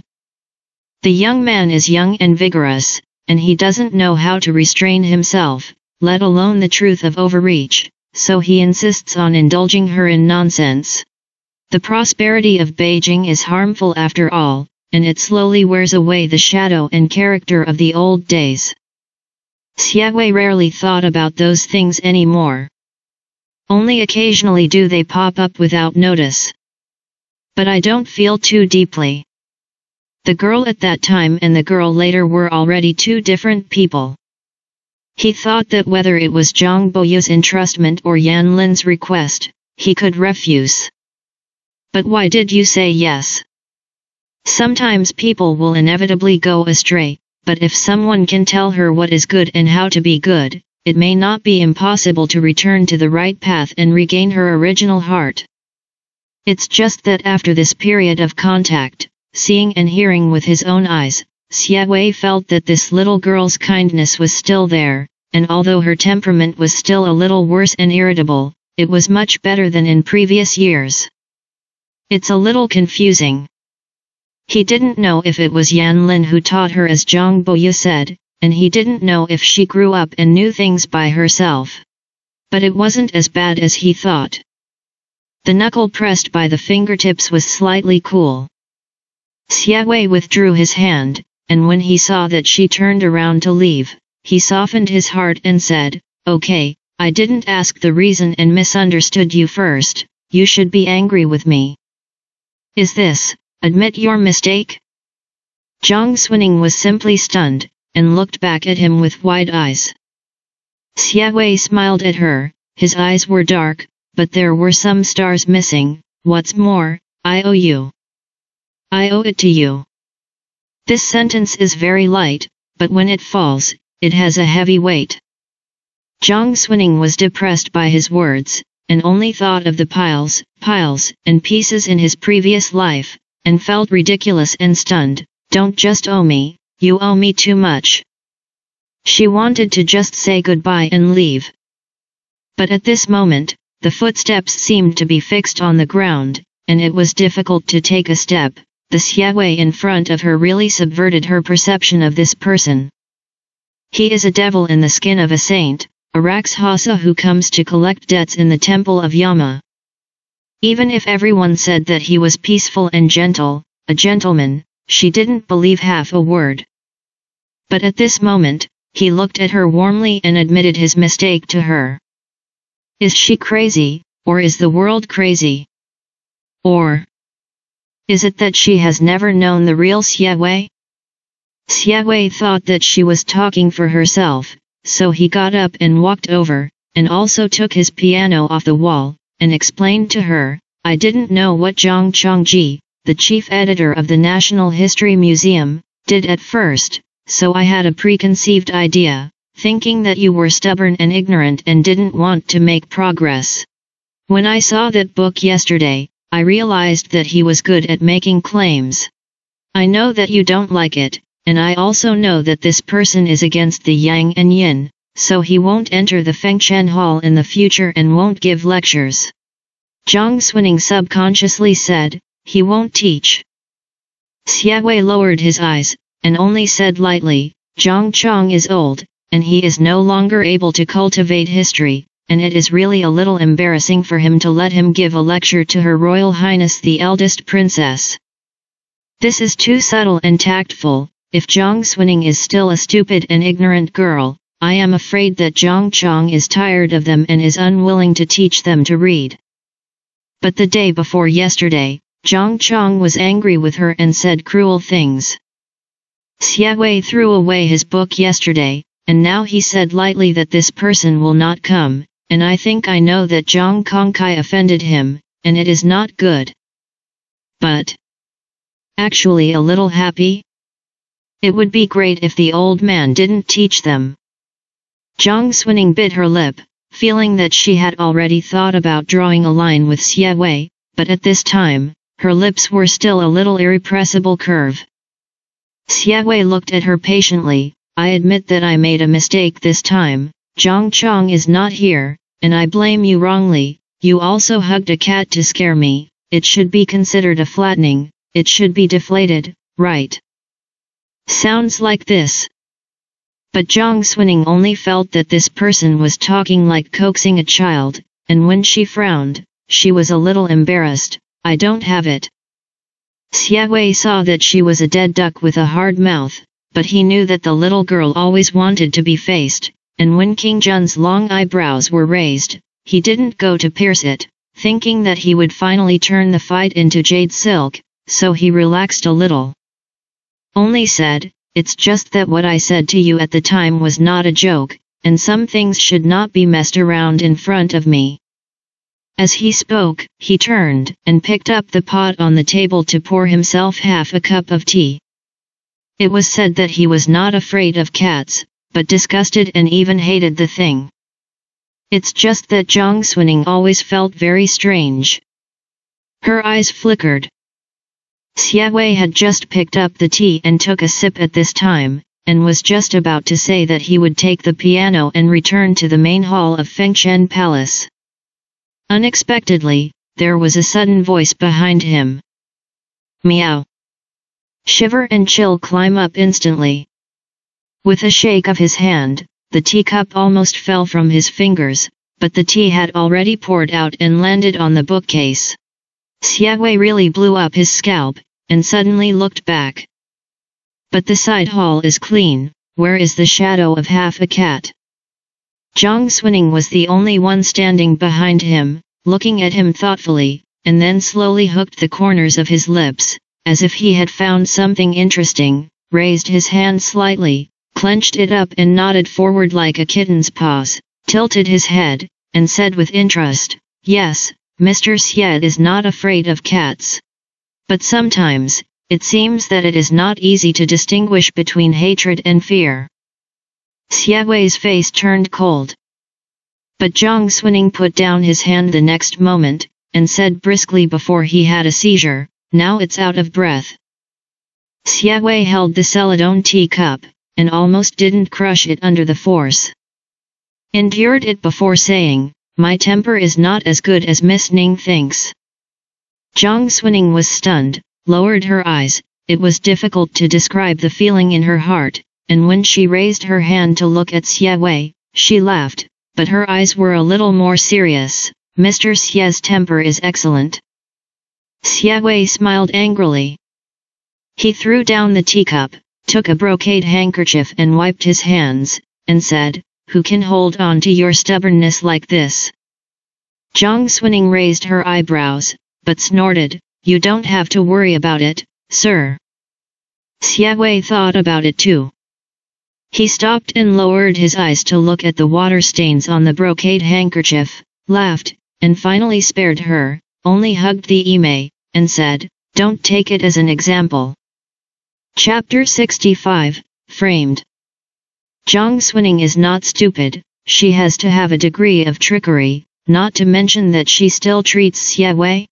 Although she feels that this person's attitude towards herself is not quite the same as she imagined, but she doesn't dare to take too much of it because of this. After all, she doesn't know where Xie Wei's degree is. It was obediently answered, and he didn't dare to say anything anymore. Xie Wei really didn't care about her, he just walked in front of her unhurriedly and returned to Fengshen Palace. Everyone watched Zhang Xuning learn the piano 3 days ago and stubbornly angered Xie Wei and was detained in the court, but now she looks like she is low eyebrows and comes back after Xie Wei. It is really like eating ice in dog days, and she is inexplicably comfortable. How proud she is when she is arrogant. With Yan Lin to protect him, and the eldest princess to protect him, I can't stand this. Mr. Xie is the emperor of the dynasty, and even the eldest princess doesn't dare to offend the character, no matter how powerful Zhang Xuning is. If she can't play the piano well, isn't she governed by young Master Xie obediently? Even the eldest princess of Liang couldn't help but feel a little sympathy when she saw it. She knew that Mr. Xie was a rigorous person in his studies, and it was impossible for him to open up to anyone. Ning Ning was carried by him to learn the piano alone, and I don't know how severely Mr. Xie would be treated, and how miserable she would be. But there's nothing she can do about it. At this moment, I thought in my heart, it's okay, I'll be kind to Ning Ning in the future, just make up for it. Zhang Xuning walked in from the outside with the piano in her arms, and at first she didn't know what these people were thinking. But when Xie Wei heard her play the piano and immediately told her to stop, sit aside and meditate and stop playing, she swept away the expressions of the people around her, and suddenly understood a little. These people thought she was messing around Xie Wei. Until she got out of school, she didn't dare to touch the piano again. At the end, Xie Wei walked past her, looked at her condescendingly as usual, and had no peace and patience in the side hall, and said indifferently, "To learn the piano, one must be to abstain from impatience, the second must be calm, and the third must be diligent. You don't have any of these three things, and from tomorrow onwards, you will go to the side hall every day to practice the piano, and if you can't learn well, don't stay." Zhang Xuning was dumbfounded. Xie Wei, how can this person change his face faster than turning a book? She inexplicably had an urge to shoot the case, but when she raised her head, she met Xie Wei's smiling eyes, and she was stunned for a moment and didn't react. But Xie Wei didn't say anything anymore, and went straight out of the hall with the Qin. Seeing that the people were leaving, the rest of the hall was talking. Liang Changgong walked up to Zhang Xuning angrily and said, "Mr. Xie's requirements are too strict." Zhou Baoying also puffed out her cheeks and nodded, "Yes, Sister Ning is really pitiful, we never came to the meeting when we first learned the piano, Mr. Xie is too." Even Yao Rongrong looked at her with some sympathy. As for Yu, Chen Shiyi, and others, although they are still malicious and have not been eliminated, they are always a little cynical, but when they look at Zhang Xuning, they no longer feel jealous in their eyes. They seem to have found some sense of superiority in this matter. So I saw that her eyes occasionally carried a kind of contempt from above, and even a little joking hypocritical sympathy, and there were many things that did not avoid her, but said them in front of her, which was regarded as putting the things that were secretly in the past on the surface. And so it went on for a few days. Zhang Xuning found that although she had to be stabbed by other people from time to time, and she still had inextricable holidays with a few of them, she was sympathetic and pitiful by several other people, and she was able to integrate into everyone in a strange situation. So she suddenly learned. Ginger is old and spicy. The fox is still cunning with the surname Xiet. Taking a step back makes people think that she is in a miserable situation, and although hatred cannot be quenched, it can make those who are hostile to her at every turn let their guard down, and even those who are originally neutral will approach her out of sympathy for her. It's worthy of being able to rebel in the future. People's hearts play with applause, and there is no trace of it. So on this day, sitting across the tea table and drinking the tea made by Xie Wei himself, Zhang Xuning felt that she was actually a little bit like a fish in water here in Xie Wei, so she should not tell them. 燕林纵容他，神旨意偏宠他。 Although these two people were good to her, they easily pushed her to the forefront. Xie Weiming suppressed her on the face, criticized her, and treated her badly, but resolved the hostility of others towards her. After that day, Zhang Chong, the chief editor of the National History Museum, never appeared in Fengshan Hall again. Listening to the discussion of the little eunuchs, they said that they had returned to their hometown. The new master who taught the Book of Rites was called Chen Chip, who told them books in a regular manner, neither flattering nor bullying, and probably had Zhang Zhong as a lesson from the past, and was extremely patient with them, answering questions and solving doubts. As for Mr. Zhao Yanhong, who always holds Xiao Shikwa who teaches the Book of Songs, he was also unlucky within 2 days. The reason was that he left homework and asked them to write a 5-character poem to read. After school, Zhang Xuning went to Xie Wei's side to learn the piano, but she was still unquiet, and was called by Xie Wei to sit by the piano, but she couldn't help but worry about the 5-word poem when she was in a daze. Xie Wei asked her what she was worried about.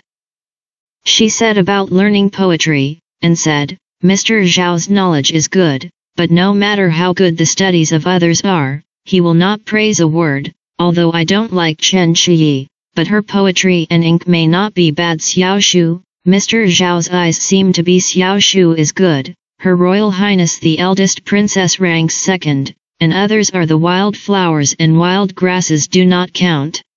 I read more articles, I don't like to play the piano and can't write poems. Mr. Zhao looks down on me, and when I reluctantly write it, I'm afraid that I will laugh and be generous. Xie Wei glanced at her and didn't speak. Zhang Xuning came to her senses. I'm not making a small report, nor am I going to give Mr. Zhao eye medicine. Isn't this what you asked, Mr. yourself? Xie Wei laughed inexplicably. He was taking the planer to plane the beech wood that was picked out to make the piano, but after laughing, he put down the wood and the planer, thought about it for a while, walked over and picked up the paperweight on the bookcase, flipped through the pages of Chinsintang paper that were originally pressed by the paperweight, took out one and looked at it for a while, then handed it to Zhang Xuning, and said, You take these few sentences, and after copying them, you only said that you wrote them yourself, and it will be up to Mr. Zhao to say at that time. The moment she took the page of Chinsintang paper and saw the 4-line poem on it, Zhang Xuning only thought of the 4 words mentioned when Yu Fangyan joked with her in the previous life, fishing law enforcement. Of course, she didn't dare to say this to Xie Wei. What's more, Xie Wei may not know. Took this poem in a regular manner, and took it to Zhao Yanhong after 2 days of class.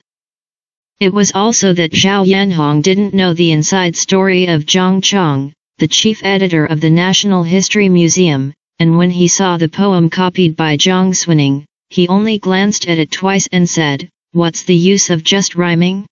It's just bullshit. In particular, the sentence empty mountains do not distinguish flowers does not know what to do, and the front is still in the empty mountains in the blink of an eye, a court is dark, it is indeed to the point, there are moons, mountains, flowers, clouds and winds, but it is too unflowing. At that moment, Zhang Xuning was sympathetic to him. Because Xie Wei taught the Qin, just behind him, that day came quite early, sitting in the corner of the main hall drinking tea, just when he heard this, he looked quite surprised, and suddenly said, Mr. Zhao, can you take a look at this poem Xie Mao? The poem reads, The night moon is as bright as jade, and the empty mountains do not distinguish flowers. The clouds come and the court is dark, and the wind goes to 100 branches. Xie Wei looked at it and didn't speak. Zhao Yanhong didn't know what was going on with him, and asked, What does Mr. Xie think? Xie Wei handed back the manuscript of the poem with a strange expression, I didn't know that this poem didn't go into the stream, it was so bad. Zhao Yanhong finally heard that something was wrong with the words, and he was a little worried, What do you mean? Oh. Xie Wei looked embarrassed, hooked his slender index finger, lightly touched the bridge of his straight nose, and smiled apologetically. Mr. Zhao laughed, This poem is really a mere drama of the old days, it is indiscriminate, and it can't be on the stage, how dare you make an axe and judge arbitrarily? Robin Zhao was stupid at the time.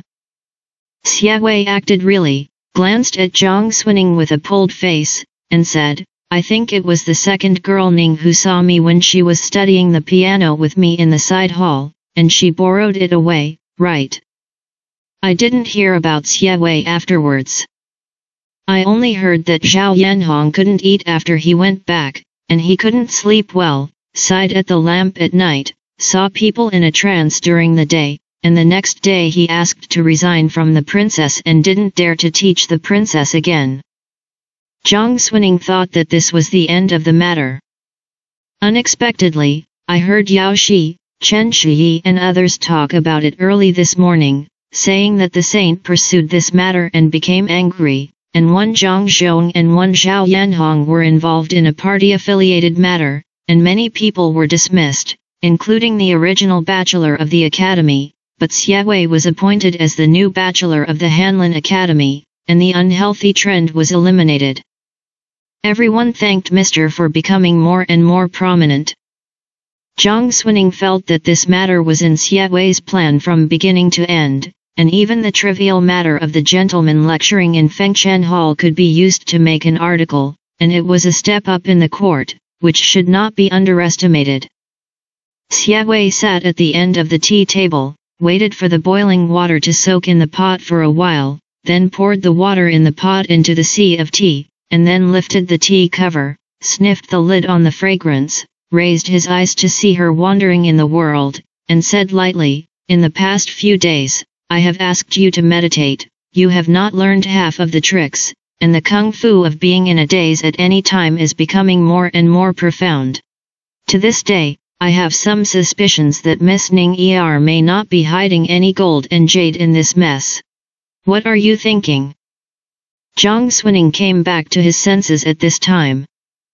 She felt that these days she meditated in the main hall for an hour every day, and meditated in the side hall for an hour, and she couldn't hold back her impatience when she sat down, but now she can sit down and start to wander outside the world, which is already a kind of great growth. But he didn't dare to talk back to Xie Wei. She muttered, "Mr. Xie has been promoted, and he has become a bachelor in charge of the academy, and he is better than my father, and the students are happy for you." This time, her mouth is still strangely sweet. It's just that this matter is not as simple as it seems to Xie Wei. The cleaning of the Hanlin Academy by these gentlemen who gave lectures to the eldest princess of Liang in the Fengshan Palace was really forced by the situation, that is, there was no trace of it, and it was inevitable that those who paid attention to him would feel that he was scheming and eager for quick success. It's really a last resort. If he has time, he can do more without a trace, but the case of Yu Ruyi is getting tighter and tighter, and the bloody storm will come soon, and he will not hold any real authority. Who knows that he will not lose control of the overall situation? Xie Wei didn't explain, only lowered his eyes, and said, "There are regulations on the use of paper in the palace, and there are quite taboos. The Internal Affairs Office over there sent all the ice wing paper and white deer paper, but the page I gave you a few days ago was the paper stored in the Palace Jinsin Hall, and you will remember to bring it back to me tomorrow, so as not to let people see it." He has to pay attention to such small details, and he is not afraid to worry too much about baldness in the future. However, Zhang Xuning also knew that everything in the palace should be cautious, and slander should be slandered, but this matter was kept in mind. After drinking tea, a little eunuch with a raw face came outside to deliver a report to Xie Wei. She saw that the eunuch seemed to have something to say, so she bowed down and Xie Wei came out of the side hall.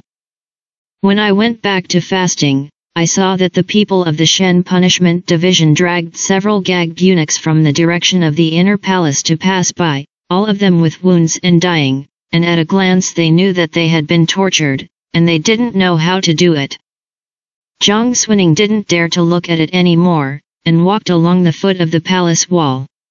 The breath of the mountain rain suddenly enveloped the entire palace. But she wants to read with her in the fast, which should have nothing to do with the Ruyi case.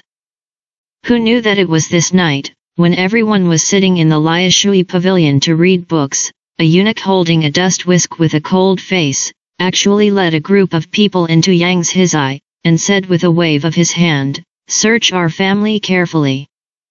Most of the companions had never seen such a scary scene, and they panicked for a while. Zhang Xuning was also very surprised. She didn't remember that someone had come to search Yang's Hizai in the Ruyi case in her last life. Xiao Shu is still calm, or maybe because her aunt is the queen mother, she is particularly confident, so she only asked the eunuch, "Dare to ask my father-in-law, what is going on, and what are you going to search?"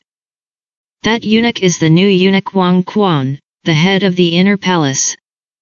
He was respectful to Xiao Shu, returned the salute, and said with a smile, I think you have heard the rumors. A few days ago, someone in the Internal Affairs Office dared to carve rebellious words on the jade ruyi dedicated to the Queen Mother, which caused the anger of the saint. But I don't know how to hide dirt in the palace. This Yang's his eye is also a residence in the palace. Our family, according to the Holy Edict and the Queen Mother's decree, routinely come to search it, and please don't panic. That being said, the gang he brought with him was not polite when they searched for it. Bottles and cans are all turned upside down. Wherever there are books, they must also read them one by one. Zhang Xuaning's eyelids jumped when she saw this posture, and suddenly remembered that the page of Qinsintang paper was still pressed in the box by her, and she couldn't help but be a little worried. After a while, everyone's rooms were searched. Most of them are fine. Everyone breathed a sigh of relief, and only said that this case was searched. But just as they put their hearts down, a searching eunuch hurriedly came from under the porch, held a page in his hand, handed it to Wang Quan's hand, and whispered something in his ear. As soon as Wang Quan saw what was written on the page, he said, "Wow." He raised his head and glanced at everyone, only asking, "Which one is the daughter of Zhang Shilang's mansion?" Everyone's eyes instantly fell on Zhang Xuaning. After a distance, Zhang Xuaning couldn't see what the eunuch was holding, and only thought that it was the Qinsintang paper that Xie Wei had given her before, so she thought that she couldn't hide from it, for fear that she would have to spend some time explaining it. So he stood up and replied, "I am." That Wang Quan looked her up and down, and sneered, "What a boldness, dare to do it. Come on, arrest this messy party for our family." Messy party? Zhang Xuaning's pupils shrank sharply, and she didn't react for a while, but she was pressed up by the little eunuchs on both sides and twisted her hands. She couldn't believe it. "My father-in-law's blood spews people, how did the courtier's daughter become a chaotic party?" Wang Quan only flipped the page to her. "Where is Xie Wei's Qinsintang paper?" It is a page of white deer paper that is very common in the palace, and there are 2 lines of words written with a pen on it, 300 righteous children, how innocent is the tragic death. Emperor Yang has no virtue and dares to call him the son of heaven. At this moment, Zhang Xuaning was cold all over his body. The figures in Yang Zi's eye are full of bright lights. She turned her face to look at the other people who had been her companions and were now standing here together, and felt that the lanterns carried by the eunuchs who had come to search were so dazzling that they shone on their faces, and she couldn't see them clearly.